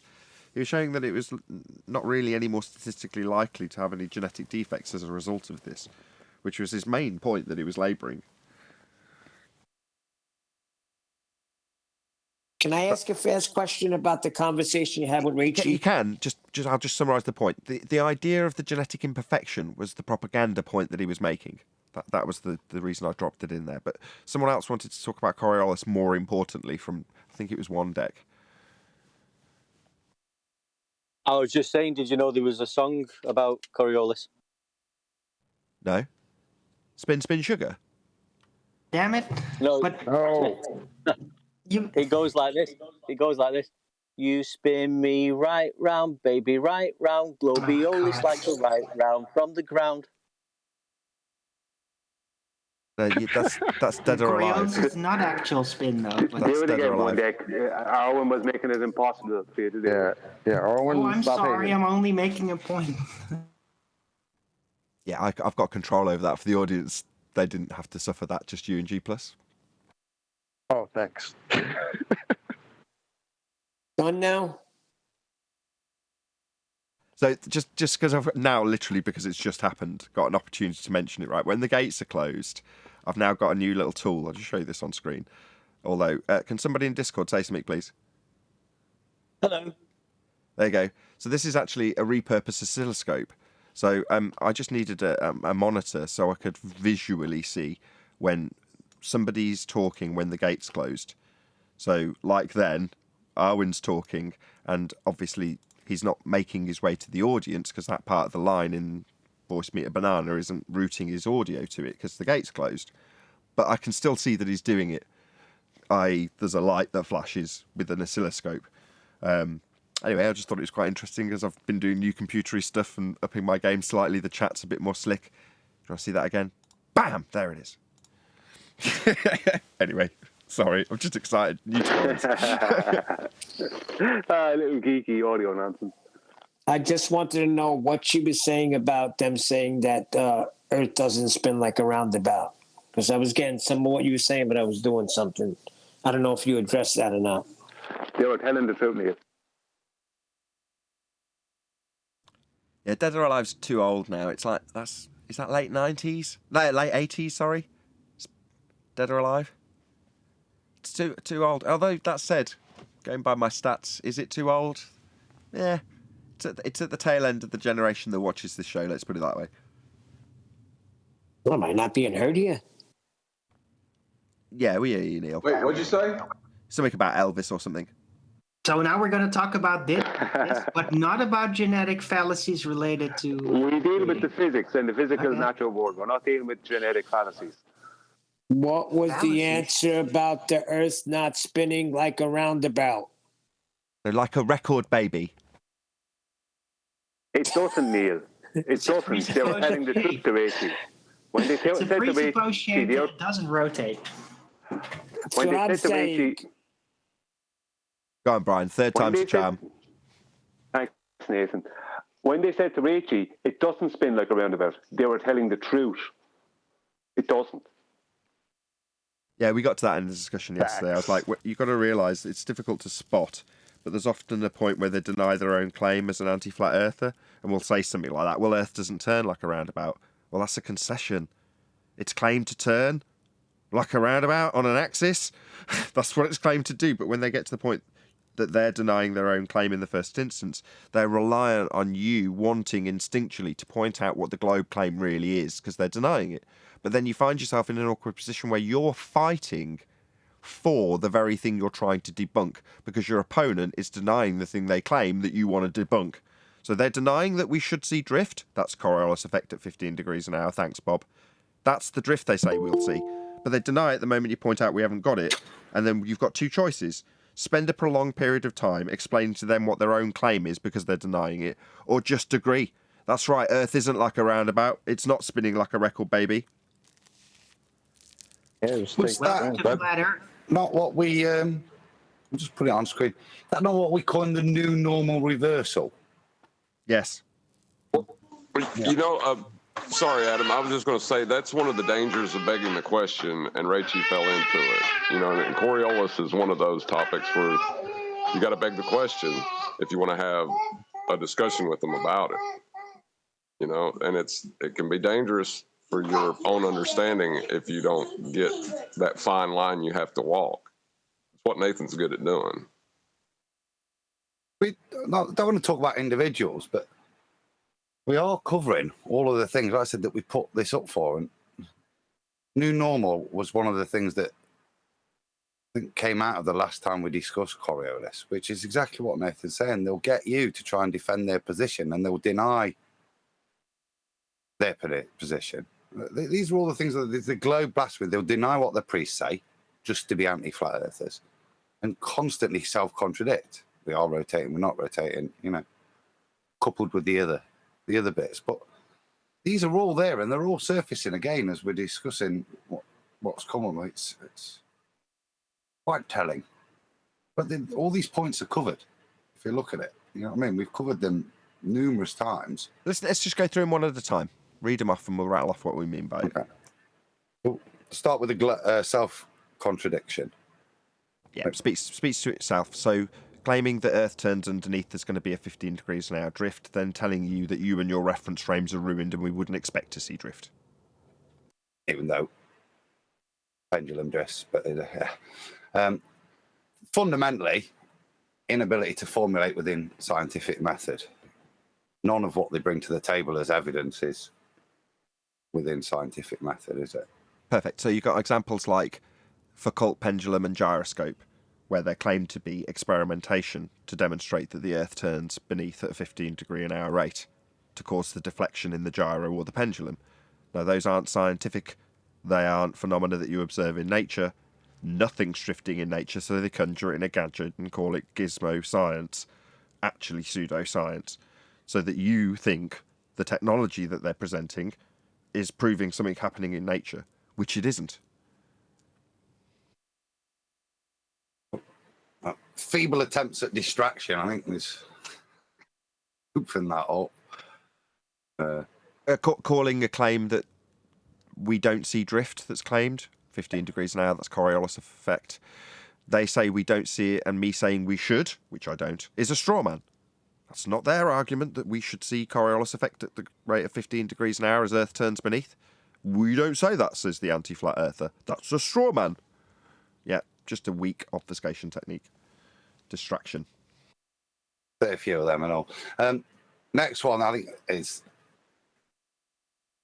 quite pertinent for the anti-flat earther as they try to debate us, which would be globe blasphemy or a doctrinal denial of their globe priest. So, as we discussed, Neil deGrasse Tyson says the football went through the goal assisted by a 1/4 inch deflection to the right from Earth rotation.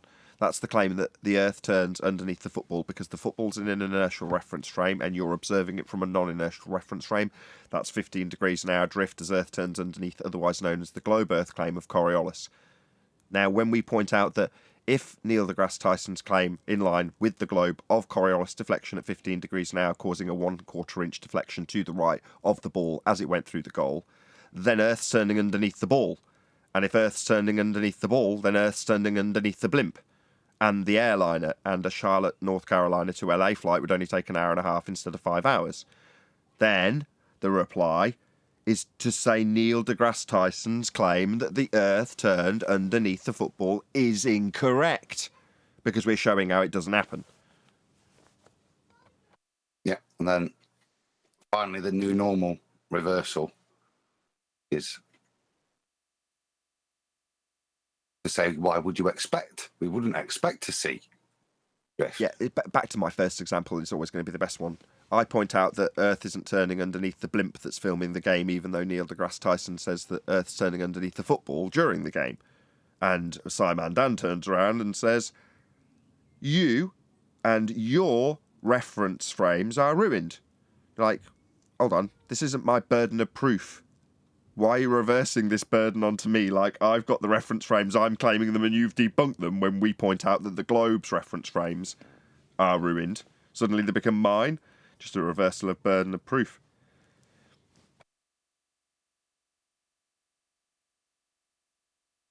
There you go. All the symptoms to know if somebody is suffering with Coriolis virus when you're discussing with them. There you have it. It's not like this is new. It was covered long before we got to the point of realising that their model in the first instance that requires an axis for axial rotation and a radial value for axial rotation, and those values came from measurements that were taken from a flat plane. That wasn't even around when we covered this last, and Adam came up with this. You can guess the time period from the hints, right? What? Sorry, Nathan. I was just going to say FHS, just for anybody in the States or anywhere else for that matter that doesn't know what that's a reference to. So FHS is our health service, which is the national as opposed to Flat Earth Health Service. But National Health Service is the UK hospital system, or NHS. I did just rob that off of a NHS and just doctor it, yeah. Yeah, you can see the F slightly wrong size. I love it. Very good. That line in it, yeah. What they want to do is they want to hand you their losing argument. That's what the basis of all of it is. Exactly. They want to be able to hand Flat Earther their losing argument and have you trying to prove rotation and them laughing at you. That's what it sounds like.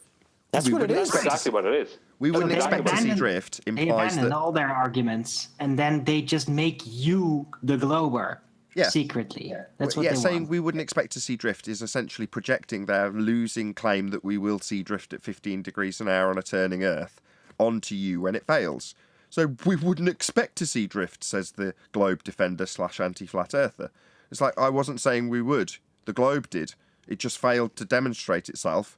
Now you're telling me that my reference frames are ruined? What? No, that's your failed claim. So say they do the similar thing when they project your winning argument back onto you like it's a defence. Similar with the, well, Earth isn't like a spinning roundabout. Yeah, but you claim it is. So why are you telling me that? Call welcome to Flat Earth. Very strange the way things are going. Very strange. I just wonder if they really realize in those moments that they are completely abandoning the globe model when they do that. Do they even know that in the moment? New normal reversal. I don't even think they care. As long as they can find the point where they can make the flat earther wrong, they don't care. With that, I'm going to say, if you are watching this on either Nathan Oakley 1980 or Nathan Oakley Programming streams, then stay tuned, as there will be an after show to follow. Unfortunately, if you are watching this live, this is where we bid you farewell. So a huge, massive, enormous thank you to all of you who smashed the super chat, liked, commented, shared, subscribed, joined as a Nathan Oakley 1980 channel member, hit the PayPal link and all that good stuff. Once again, stay tuned if you're watching on an after show. I've been Nathan Oakley, and I will see you all in the next video.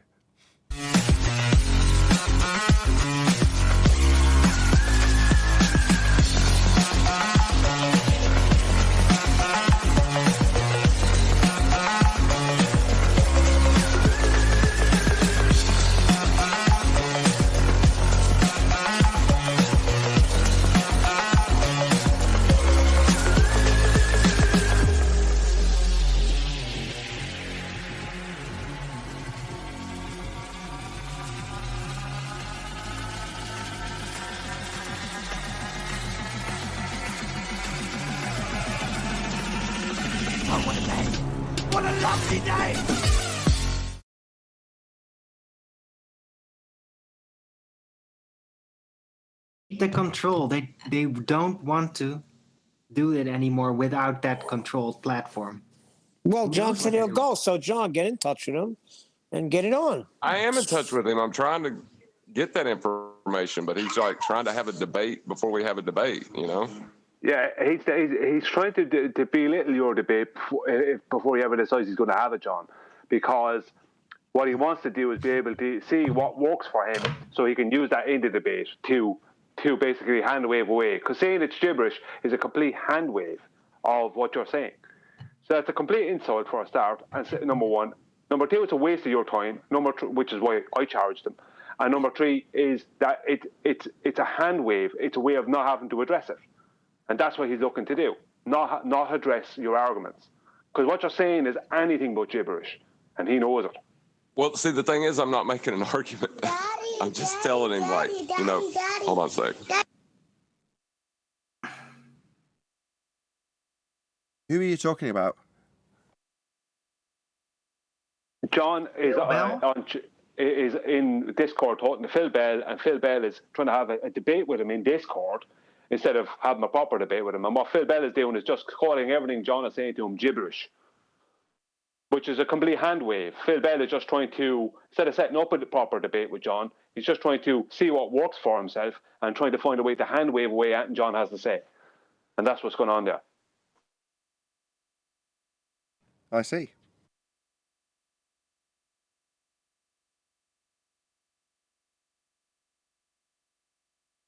They're all a bunch of cockroaches.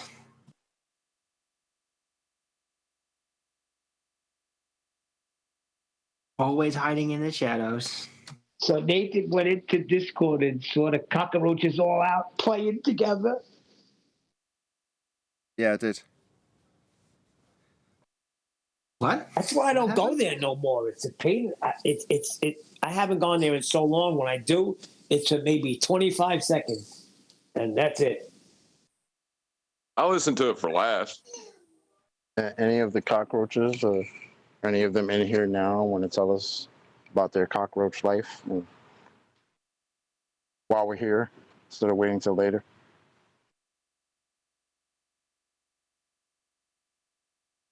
Come on, cockroach life on a spinning magical water ball flying around in a vacuum. Come on. Chocolate, it's not time yet. I'm sorry, go ahead. Akumu said yesterday that he was going to come in the after show, and then he just didn't do it. So, like, is even the after show now too scary for them to show up? No, you know what? I'm waiting for him to ask you guys a question. It was a 15-minute after show. What'd you expect? God damn. Oh, look at you. Right. Listen, guys, don't worry, Akuma Matata. You know what I'm saying? We have a whole live show for an hour. What do you mean there's only a 15-minute after show? You can interject during the live show if you want to. Nah, I would never go through the live show, only the after show. Why? So you can moan about how limited his time is, clearly. No, I don't really give a damn. I was just explaining to somebody else. I didn't jump on because it was only 15 minutes worth of after show, and I didn't have the time to. I don't care about how long you do the after show.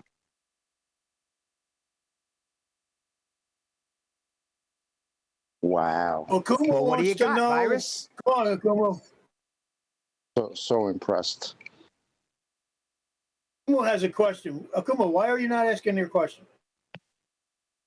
I explained to you already that because I wasn't part of the live show, I couldn't hear the live show. I don't know what the topic was, so I probably wasn't going to ask it because I got timed out. There's an You want to opportunity know now, how you derive a radius from a flat Earth. How you get your radius. Isn't that your question? And weren't you and George going back and forth here, chat skanking? You said who? You and George going back and forth over. Dude, why are you playing stupid right now? Me and George was talking about the fact that he thinks that the globe is measured flat. So I was trying to get him to go through the steps of how that works, and he can't do it. So Me? Craig said that. Nah, I never. Would anybody on the I don't wanna anybody on the fight. panel? Would anybody on the panel like to go through the steps of how we measure the globe flat? Unless I would y'all love don't to. claim that we measure the globe flat. Yeah, sure. One statement. Elevation angle measurements to Polaris. Done. Okay, I tried that. I don't see where the flatness comes in. Well, you can't get an angle unless it's flat. So if you say tried that, how did you get an... I've done it my plenty of bad. times. My bad. It's only the first rebuttal to his nonsense. Immediate fundy muting from Virus. So you said you did it. Well, how did you do it other than with two straight lines? That's what an angle is. So you couldn't not have done it flat if you did it, liar. Well, I'm sorry. I didn't know lines and planes were the exact same thing. So where's the curve Earth coming into this? You're saying it couldn't be done that way when now you're detailing how it can only be done that way. There's no curve in these descriptions, Virus. Angles. All I want to know is how you do it. You said, just told you with angles. Then you said I did it and I didn't manage to get it flat with that. Well, no, it could only be done flat with that because that's what an angle is. The second time. all day, then don't worry about it. Don't worry about what? Don't worry about what? Your loss. The penny drop Virus? All he's hearing is Charlie Brown, the teacher, talking right now. You know, he's not hearing what you're saying, Nathan. I hear what he says just fine. Don't lie on me. I hear what he says just fine. Do you want to respond to it then? You said you did do it. So if you did do angle measurements, then that's the second time that the rebuttals come and it's got talked over straight away because it's painful, right, Virus? Painful? Second time you've chanted straight through the devastating part of my, if you've done it, then you've measured a flat line along the base. That's what an angle is. Can't not be straight, can't be curved, it wouldn't be an angle. Yeah, a line is not a plane, so deal with it. No, but when you're doing celestial navigation, you're working your way around the plane and figuring out your position on a plane. That's what you're doing with angles, not curves. Nope. Do you mean nope? That's what an angle is. That's what you're doing. Not at all. Oh, really? Well, how do you measure a baseline for any method of triangulation if the surface is curved? What baseline? What's the baseline? The baseline for the angle for measurement of triangulation as detailed 25 seconds ago. Okay, so the bottom line for an angle that you use your line of sight for, I mean, it's pretty self-explanatory. Line of sight on a globe's bent. You've got atmosphere. What is it, no atmo day? It's not. It's not no atmo day, so what line of sight straight for a glober? You haven't got one. So you can't do this on a globe then because of atmosphere then. Line of sight is never bent. Well, yeah, it is on your globe model. Never bent in reality. Okay, so all the people who told us to date that line of sight is always bent. So Mr. Sensible, Virus is in complete contradiction with your claim that it's never ever no atmo day, always bent line of sight. Virus is saying the complete opposite. Why? Well, because to get around the fact that he needs to measure an angle, he's got to assume, on his globe, that there's no atmosphere bending the light always. So it's no atmo day when you're doing this then, for your celestial navigation on a globe that hasn't yet got to the curved surface for the angle. You're just going to ignore all air for you to wangle it on a globe then? Lie. Don't lie. Nathan. Nobody's saying nothing about no atmos day. Nobody. Sorry, if you said there's a straight line of sight, that's not the case on a globe because you always have atmosphere. Line of sight is never bent. Well, then there's no atmo on your model then, so it's no atmo on a sphere model day, or it's flat. Because on your globe belief, it's always bent without exception. I'll explain. Via Craig Fight the Flat Earth, who explains that when you put your hand up in front of your face, it isn't really where you think it is, because there's atmosphere bending the light between your hand and your eye. Always, in effect, sphere-shaped air, atmosphere, that's bending the light always. You're contradicting that globe belief because you need an angle now. Now, bearing in mind that you telling me about this angle isn't getting you any closer to a flat plane you need. Don't try to change my claims. My claim? Your claim? You said you went and did this. And I said, well, you did it on a flat plane then. And when you start explaining how you got two straight lines, you start describing how the line of sight's not bent, always straight. Well, that's complete contradiction to the globe faith that you've got atmosphere fourth time's a charm. It's not. What's not? This is all Listen to a me. red It's herring not. away from the point that you don't have a 90 degree, like you yourself, the position of the GP and the zenith don't form a right triangle if you're standing on a globe. Like, there's no way around that point. It don't make a planet triangle, no. I was going to say that Virus was asking Nathan what baseline, and Nathan gave him the baseline that he claimed to have measured when he was doing elevation angles to Polaris, which would be thousands of miles in distance. And he decided to talk about line of sight. Line of sight. Line of sight is always straight. What baseline? What baseline? Line of sight. Virus? Line of sight is not a baseline. Line of sight. Line of sight. So So me looking at something makes it an elevation angle, does it? no, Or do I you're need looking more at than it that? through a sextant. You're using your line of sight to make So I the need straight more than just the lines. line of sight then. Just So take I the need win. more than a line of sight. Okay, making a so straight line. When you so look through a Craig's sextant, wrong. You're looking at the Okay. horizon and you're looking at celestial body. That's straight lines that you need. That's the only straight lines that you need for Okay, using a sextant. so Craig and Mr. That's Sensible, who say no straight lines ever, always atmosphere, line of sight, always, but they're wrong then. Never heard of it. So they're wrong then. That's a statement based on your statement that the opponents to us, Mr. Sensible and Craig, who say all lines on a globe always bent because of atmosphere, sphere-shaped air, refracting the line of sight, according to you, they are wrong. Just want to make that abundantly clear, regardless of whether you know who they are. I'm telling them, oi, Craig, when it comes to squaring the circle of celestial navigation, the argument takes us to a declaration that you're wrong and Mr. Sensible's wrong with your atmosphere, sphere-shaped air nonsense. Virus is completely contradicting you right now. Why? Well, because he needs a straight line for celestial navigation.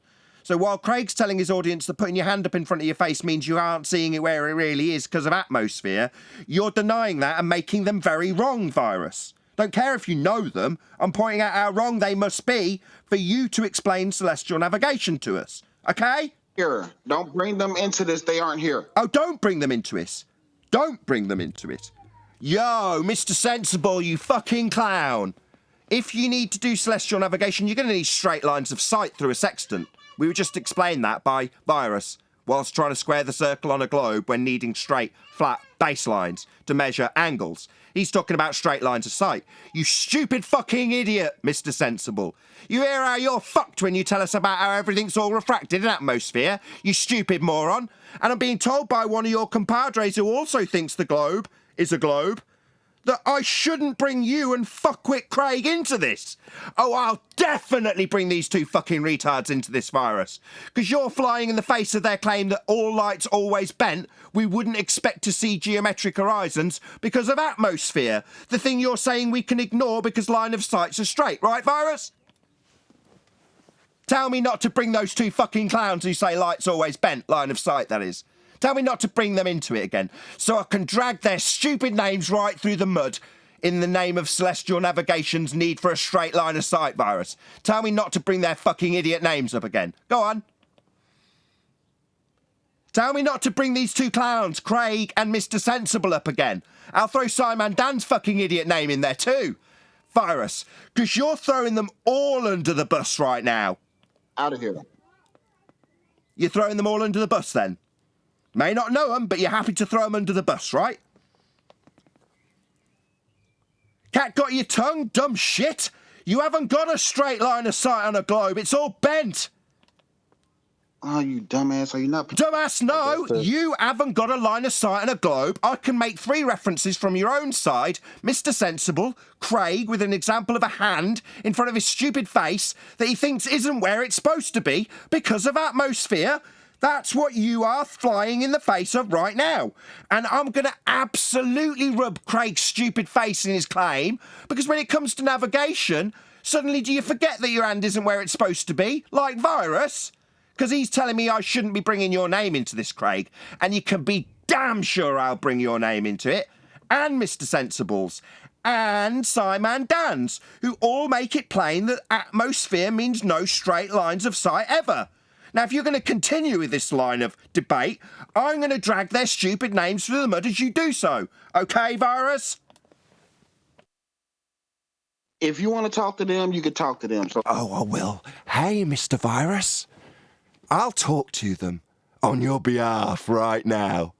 Hello, Craig. My name's Nathan Oakley, the guy with the sweaty, hairy bollocks slapping your face right now. When it comes to celestial navigation, I'm being told not to bring your name and the claim that your hand isn't where it's supposed to be up.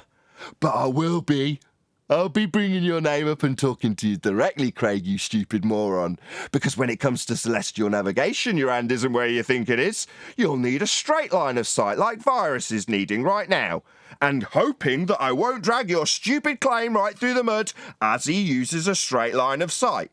Also you, SciMan Dan, you complete numpty, who's made it absolutely plain that we wouldn't expect to see the geometric horizon where it would be because of the atmosphere, right, Dan? Well, what happens when you need a straight line of sight to the horizon like Virus needs? You gonna deny it? Or is a flat earther named Nathan Oakley gonna drag Dan's name through the mud? Because suddenly you're all gonna need a straight line of sight to the horizon, aren't you, Virus? So they're all wrong.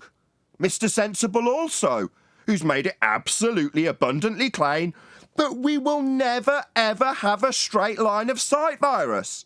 So do you want to carry on telling us about this straight line that debunks Mr. Sensible, SciMan Dan, and Clown Show Craig? Off you go.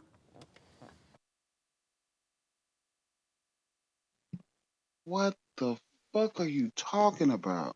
Oh, I'll reiterate it. You've told me that in order to square the circle of acquiring an angle from the Earth we stand on for measurements in celestial navigation, you've made it abundantly clear that we always have a straight line of sight. Quote, Virus. I am now pointing out, as you're asking what I'm talking about, how fucking stupid that makes SciMan Dan, Craig and Mr. Sensible look, given that they've made it absolutely abundantly clear that there's no straight lines of sight on a globe ever. Do you understand what I'm talking about now? Because I'm happy to reiterate this for the rest of the show while you appeal to a straight line of sight your compadres Dan, Craig and Sensible say we haven't got on a globe you think you're on. I don't. You don't think we're on a globe? Welcome to Flat Earth. Lines of sight are just straight lines. What? That don't make no sense either. No, it don't make no sense if you're claiming your hand isn't where it's supposed to be, like Craig, or saying we'd never see straight lines of physical geometry like Mr. Sensible, or claiming that we wouldn't expect to see a physical geometric horizon like SciMan Dan because of atmosphere and no straight lines ever. You're right, it don't make no sense that you're appealing to them. You think you're on a globe, flying in the face of all these idiots I'm humiliating right now, thanks to you, Virus. That makes sense. What you're saying doesn't make sense. Oh, well, I'll make it a clearer, easier statement to digest for you. You are appealing to straight lines of sight when looking at stuff. Mr. Sensible, Virus, and Craig say that that isn't possible because the line of sight is bent in atmosphere. Well, you're saying they're wrong because suddenly you need a straight line. Rufy also says we need a straight line to a geometric horizon now. So you and Rufy are humiliating Dan, Sensible, and Clown Show Craig. You want me to explain it again? Do you still not understand? I can explain it again if you want. No, I still don't get it. Oh, right, well, I'll explain it again. You needing a straight line of sight to do celestial navigation, even though you haven't got to a curved Earth bit yet, flies in the face of Craig, Dan, and Sensible, who are idiots claiming that light's bent and your hand isn't where you think it is because of the atmosphere, sphere-shaped air. Oxymoron, air doesn't take the shape of a sphere, but they assume it does and assume your light is always bent because of it. You're telling me otherwise, humiliating them. Yeah, So do you want to get back to your straight line? Wasn't there a certain horizon line and a certain observation that we were asking, why isn't this horizon line where it should be measured on a globe? And what was your response to that? Why wasn't that horizon line where it was supposed to be again? I forget. I don't know. I'm still trying to understand what Nathan was saying. I don't get it.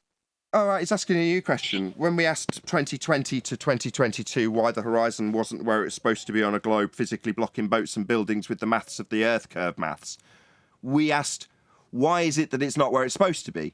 Now, I'm absolutely unequivocally certain that you gave us the response of refraction. Now, maybe you'd like to lie about that so I can go back to one of those shows and trim out how you absolutely knew it was refracted back then, but now it's a straight line to it. I hope you appreciate. I hope you're stuttering like the bitch you are as I humiliate Craig, Mr. Sensible, and SciMan Dan, you stuttering clown. I hope you appreciate that answer, Chocolate. There you go. What answer? I don't know. The one I was giving you to your question that you asked. I was giving you the answer to it. You asked the question, I gave the answer. I didn't hear anything. Could you repeat? Yeah, that was the answer, Chocolate, what you just heard.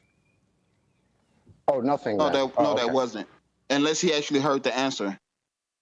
I think we should spend the next 10 minutes debating about whether or not you heard an answer that never came in regards to this, while I was spending the entirety of the time humiliating the fact that Craig, Mr. Sensible, and SciMan Dan have all declared that atmosphere means no straight lines of sight. You insisted on needing straight lines of sight to get around the fact that you need an angle taken from a plane, and suddenly you've got a straight line of sight to the horizon. Voila! Even though that same exact line to the horizon's been bent since 2020 on a globe, maybe you've got amnesia even though you've told us it's refracted on multiple times. Right, Virus? I don't know what you're talking about. You lost. And so maybe lie about it. Make a concise statement that you don't know about refraction so I can go and trim you out saying it. I know about refraction. What about? Oh, so when you said the line of the sight to the horizon was refracted back in the day, now it's straight. So double speaking around this problem then. Oh, okay. If you don't... Not okay, you're just double speaking around the problem you find yourself in. You need a straight line to get an angle. So you said always straight. But you seem to vaguely remember about how it used to be refracted. Presenting light that's bent. That isn't the line that... Sorry, light that's bent. I thought it was always straight. What bent light? It's always straight. Listening. I'm not listening because you're contradicting yourself. A moment ago, we had to accept the premise that all light always straight. Now suddenly you're talking about bent light. That doesn't really make sense. Why would you be talking about bent light if light is always straight? Did you hear what I said? While I was talking to you about how you're talking about bent light, maybe we should have a debate about what I'm listening to when you're talking as I talk. How did you want to... Yeah, we will just have a debate about you talking while I'm talking. No, we won't do that. I'll just point out, hey, Craig, you stupid idiot. Yeah, he's got a line of sight that's bent now. Yeah, he's back in line with you now. Isn't that weird? A minute ago, we had to all understand that all lines of sight are always straight. Then I spent a prolonged period embarrassing you, Mr. Sensible, and SciMan Dan. And now he's back to talking about bent lines again. What, like bent in atmosphere, right, Virus? I'm talking, Nathan. Nathan, stop. That's my name, bitch. Is it embarrassing, me pointing out that you're back to talking about bent lines now when you insisted that they were all straight? Okay, back in the day when we was talking about refraction, what line is bent? What does that line represent? So the line to the horizon that was bent that you claimed back then that is now insistent upon being straight. Maybe rumpus me, maybe moan and debate for 10 minutes about how I'm interrupting you. Right, Boris? Now, mate, what are you going to premise this question about me explaining about your explanation about how light's always bent to explain the black swan when this discussion started with your insistence that it's straight and me embarrassing Craig, Mr. Sensible, and SciMan Dan as a result of you saying it's always straight? Let's answer the question. What question? I'm not asked or answering or need to answer any questions. I'm taking the premise you started with. That would be to say that all lines are always considered straight. That was your statement. And then absolutely humiliating Craig, Mr. Sensible, SciMan Dan. The list could go on and on and on. And the list actually includes you, Virus. We've just got to the point where that list includes you. Because back in the day when refraction... What was the bent line representation? The bent line represent how big a teabagging you, Craig, Dan and Sensible have taken today. That's what refraction represents, because now you need a straight line. So refraction represents an absolute humiliation for you four fuckwits. That's what it represents. That line didn't represent a teabag, so can you... It represented being bent when you're insisting it needs to be straight for celestial navigation and acquisition of horizontal lines to the horizon. You need a straight line now. I mean, even though you need a straight line and you're justifying how all lines of sight are straight, why would you be doing that when you're needing to be justifying a curved ground that you haven't got to yet? What did that line represent? Bent failure? Nope. Yeah. Refraction, aka bent line, not a straight line of sight, represented how fucked you are now you need a straight line of sight. No, the lines of sight were always straight. The bent lines back in the day. Always straight? So why would Craig tell me that his hand isn't where it's supposed to be? Hey, you hear that, Craig? The lines were always straight, you stupid idiot. I mean, I'm only calling you a stupid idiot based on what Virus has just stated, that the lines of sight are always straight. Why on earth would Craig the idiot tell his audience that his hand isn't where it's supposed to be if they're always straight, Virus? Not listening? Yeah, I know you're not. You don't need to for me to humiliate Craig after a statement that all lines are considered straight always, like you've just made. That's just another opportunity for me to humiliate Craig. He thinks his hand isn't where it's supposed to be because the lines are bent, according to him. Line of sight is straight. Well then, Craig, Dan and Sensible's claim of atmosphere sphere-shaped air bent line of sight are wrong then, aren't they, Virus? So I'm going to take your statement and bitch slap Craig, Dan and Sensible with it. I hope you enjoy me taking your statement that all lines are always straight and making a humiliation out of Craig's statements about his hand not being where it is. Yeah, I hope you appreciate that. I do. It's just your ignorance. I don't mind. Oh, sorry, you're just going to ad hom me. Is this the end of your time here? One more ad hom and you get kicked out? I'm humiliating them based on claims they've made that you're contradicting. I'm not ad homming anybody. What ad hom? What ad hom? Sorry, it's telling me I don't understand.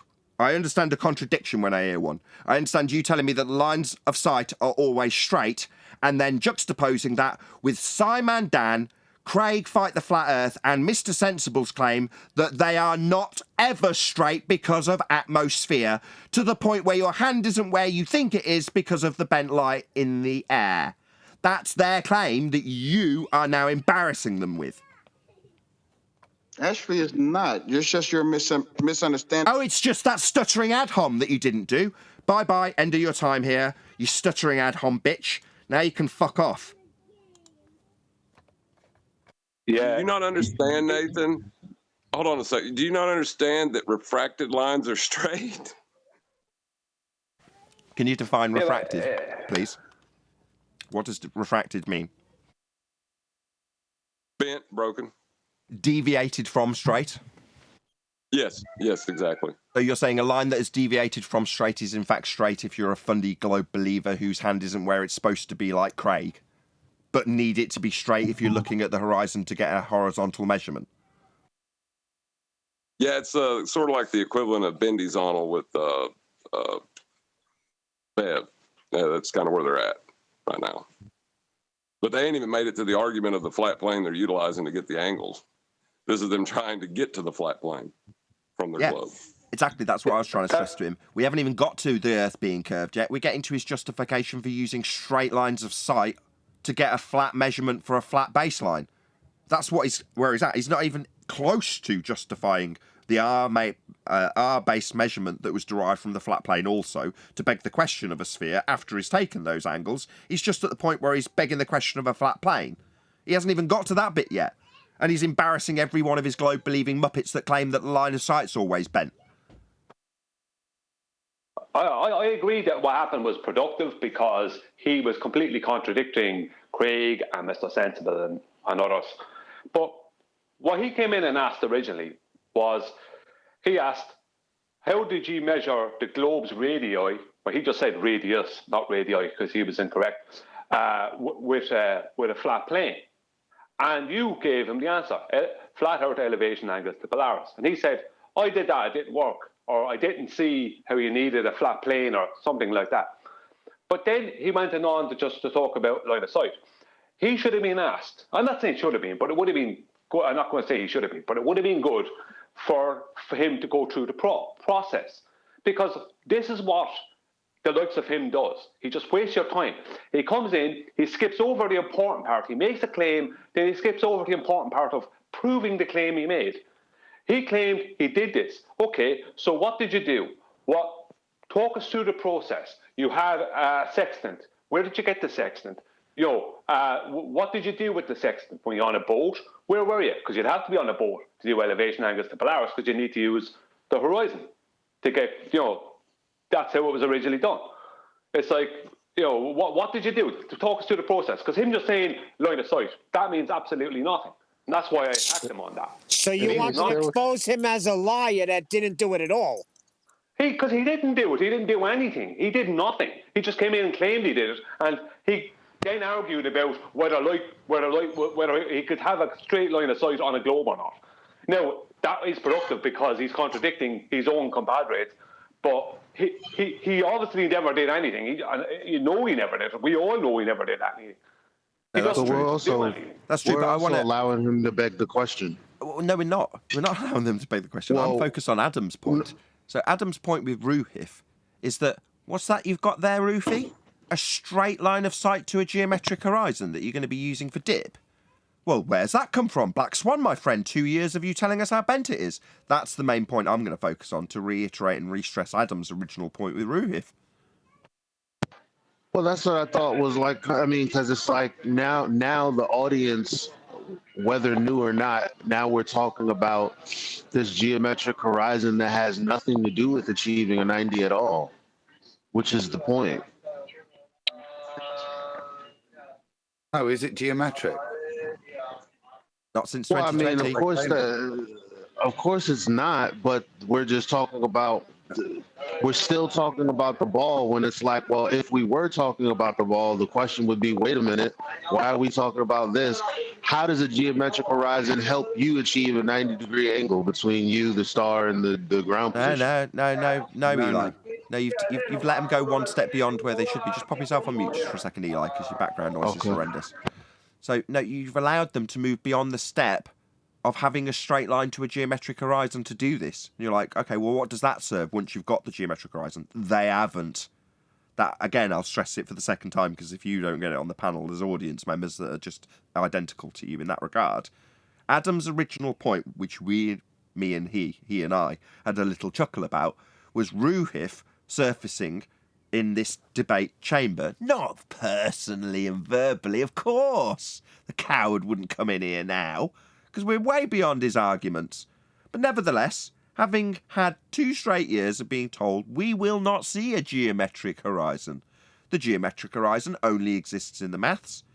Well, I wouldn't expect to see the geometric horizon. Even my hand in front of my face isn't where it's supposed to be. All of these sorts of claims to justify how bent the line is. So what's that? What's this diagram, Rufy? Is that a straight line to the geometric horizon there?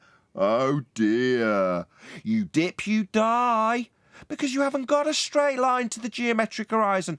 Ask Craig, or ask SciMan Dan, or ask Mr. Sensible, and they'll tell you just how bent that line that Ruhif has drawn is. Won't they, Adam? Well, and that's just the line.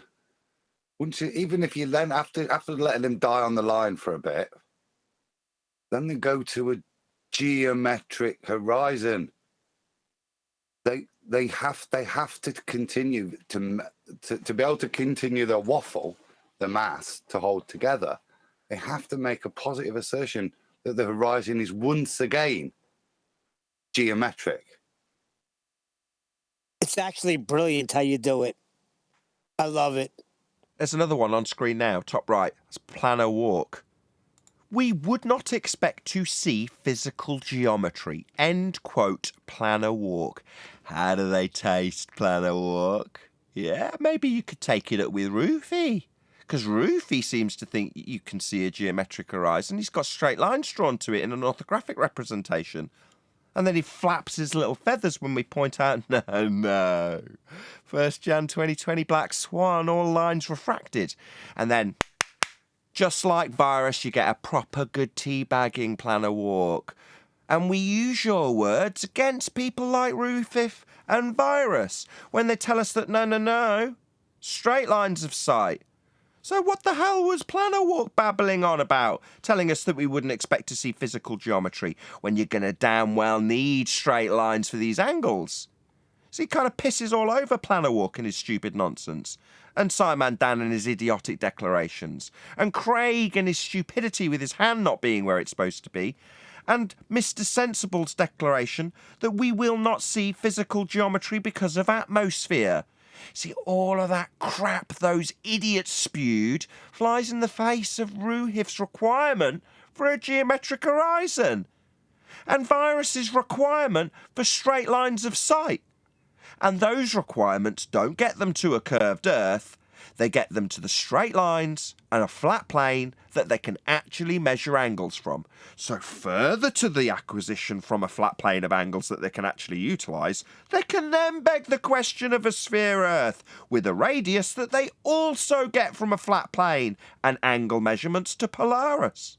Now these are pretty cutting edge arguments when it comes to the expose of globe Earth hijacking flat Earth elevation angle measurements, but they're straight and you're looking through lenses to get them.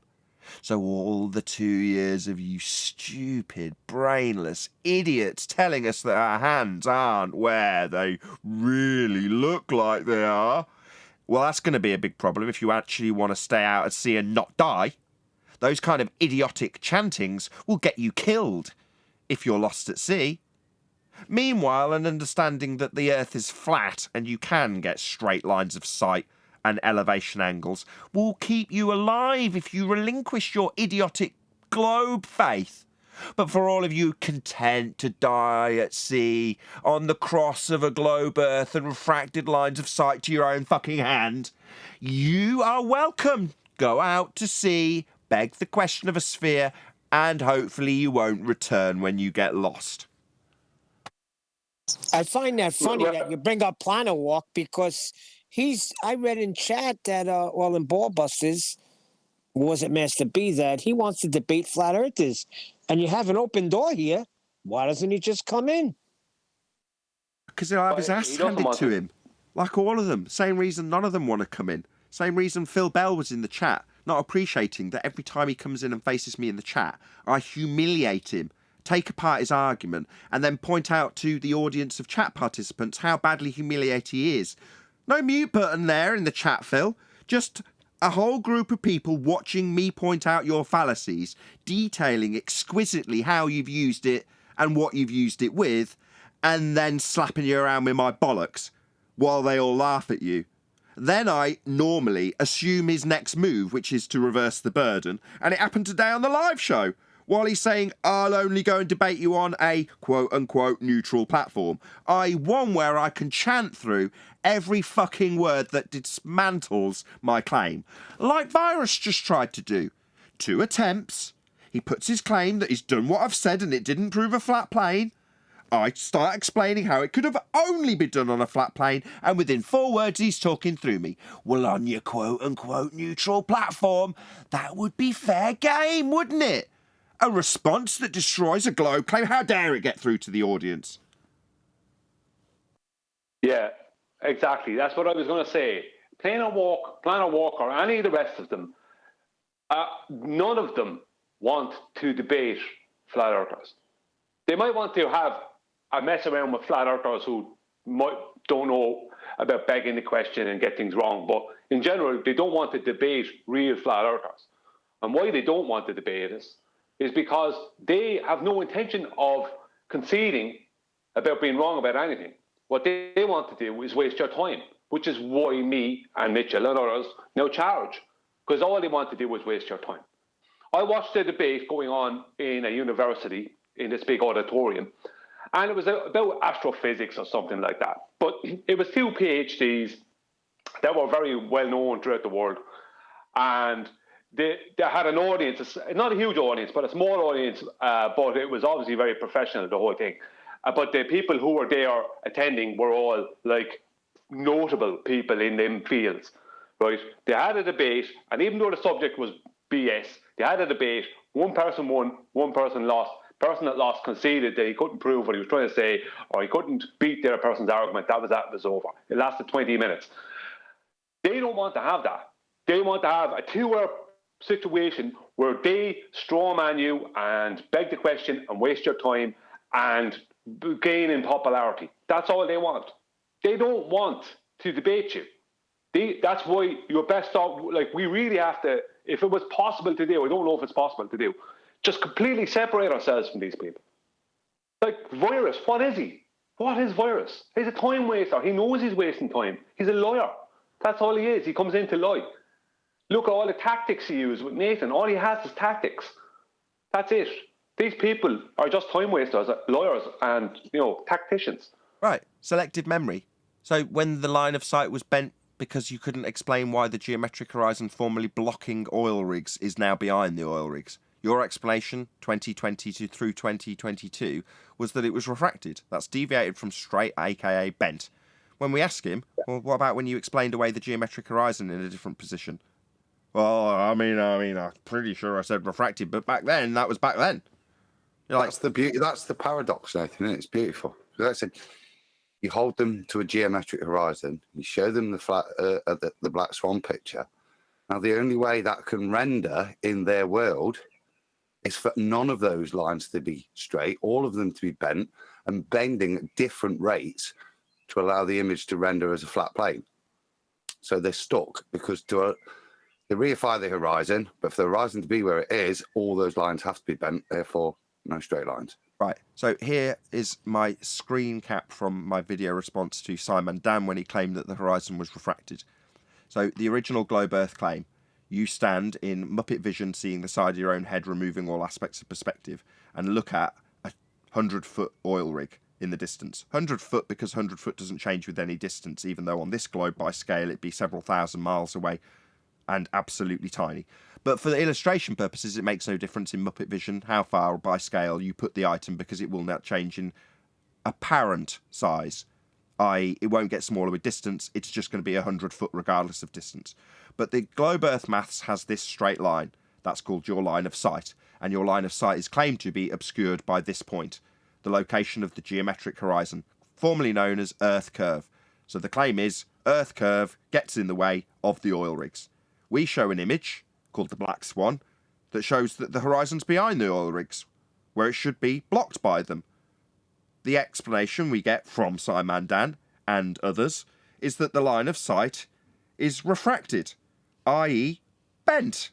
No straight line of sight, they chanted, refraction, refraction, refraction, for 2 straight years, not realising that the acquisition of R in the Al-Biruni method requires the derivation of the R value by way of a straight line of sight to the geometric horizon, aka Earth curve.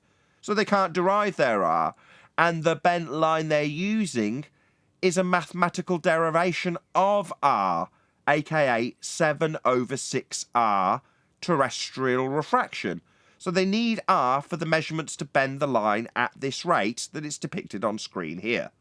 So given that they're bending the line, and given that that's a paradox in and of itself because the rate it's bent at needs this to be visible, and they haven't got it anymore.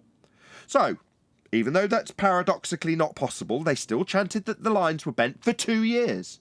Now we say, how'd you measure an angle? And they go, all lines of sight are straight, says Virus. All lines of sight are straight, says Roofy. We've got a geometric horizon that we can use for the maths, says Roofy. Well, guys, 2 years of chanting how bent the line isn't going to get forgotten in a hurry. And it leads to us pointing out that Craig's hand isn't where he thinks it is. When you need a straight line of sight, that's going to be a very real problem. And every time one of you globe-believing Muppets tells us that the line of sight is straight, Craig, SciMan Dan, and Mr. Sensible will be my rebuttal. Not you and your reference frames are ruined. SciMan Dan, Mr. Sensible, and Craig's bent line atmosphere are ruined then. Let's get it straight. Yeah, the sea horizon is the only thing that can be in front of an anchored boat now and behind that anchored boat in an hour's time. If that it was and is all they were ever holding on to, I don't know why it took us so many years to latch onto it. It's not a geometric location, so it could everything was only ever all a ruse. The globe is a ruse. It was only ever a ruse, a mathematical ruse. That's all it ever was.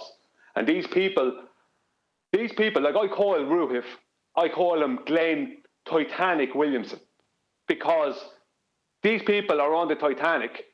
They're told there's an iceberg there, it's coming for you. And there's a boat next to it, get off onto this other boat. No, they won't get off the Titanic.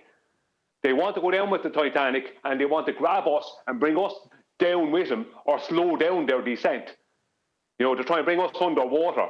That's all they've been doing since 2020. Yeah. Wasting our time. And they see the us honorable musicians. And they see us as the iceberg in that analogy, and we're not. We're not the iceberg. We're not the thing that's causing the ship to sink. On the contrary, right? We're the lifeboat on the flat water, saying, "Come onto this boat, because if you don't, you'll die." And they go, "No, you caused this. You are the iceberg. It's because of you there's a hole in this boat." And you're like, "No, the boat was built to float on the flat water. And that's what it's doing until it hit this rock. But the rock wasn't put there by me.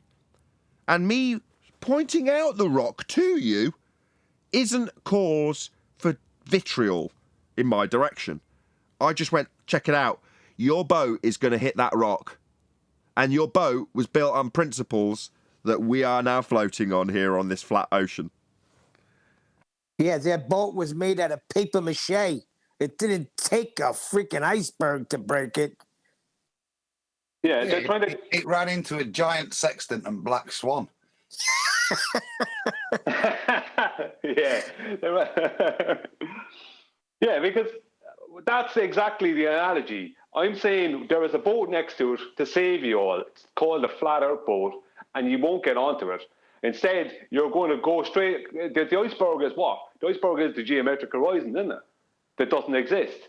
The sextant, airplanes, that's the iceberg. And they won't get off. What they're trying to tie their boat to our boat, and they're trying to slow down the descent. And in the meantime, if they can sink us with them, they will. Nathan's right. It's not us that's sinking the boat. It's reality. It's an image from reality. Yeah, and it's the knowledge of how celestial navigation works. They're the things that have punctured their boat. It's not us. And with that, I'm going to say another huge, massive, enormous thank you to both Discord and G+ panels for making today's after show possible. And of course, a massive thank you to all of you in either Nathan Oakley 1980 or Nathan Oakley premiering streams, hopefully smashing the super chat, liking, commenting, sharing, subscribing, joining as a Nathan Oakley 1980 channel member, smashing the PayPal link and all that good stuff. I've been Nathan Oakley, and I will see you all in the next video.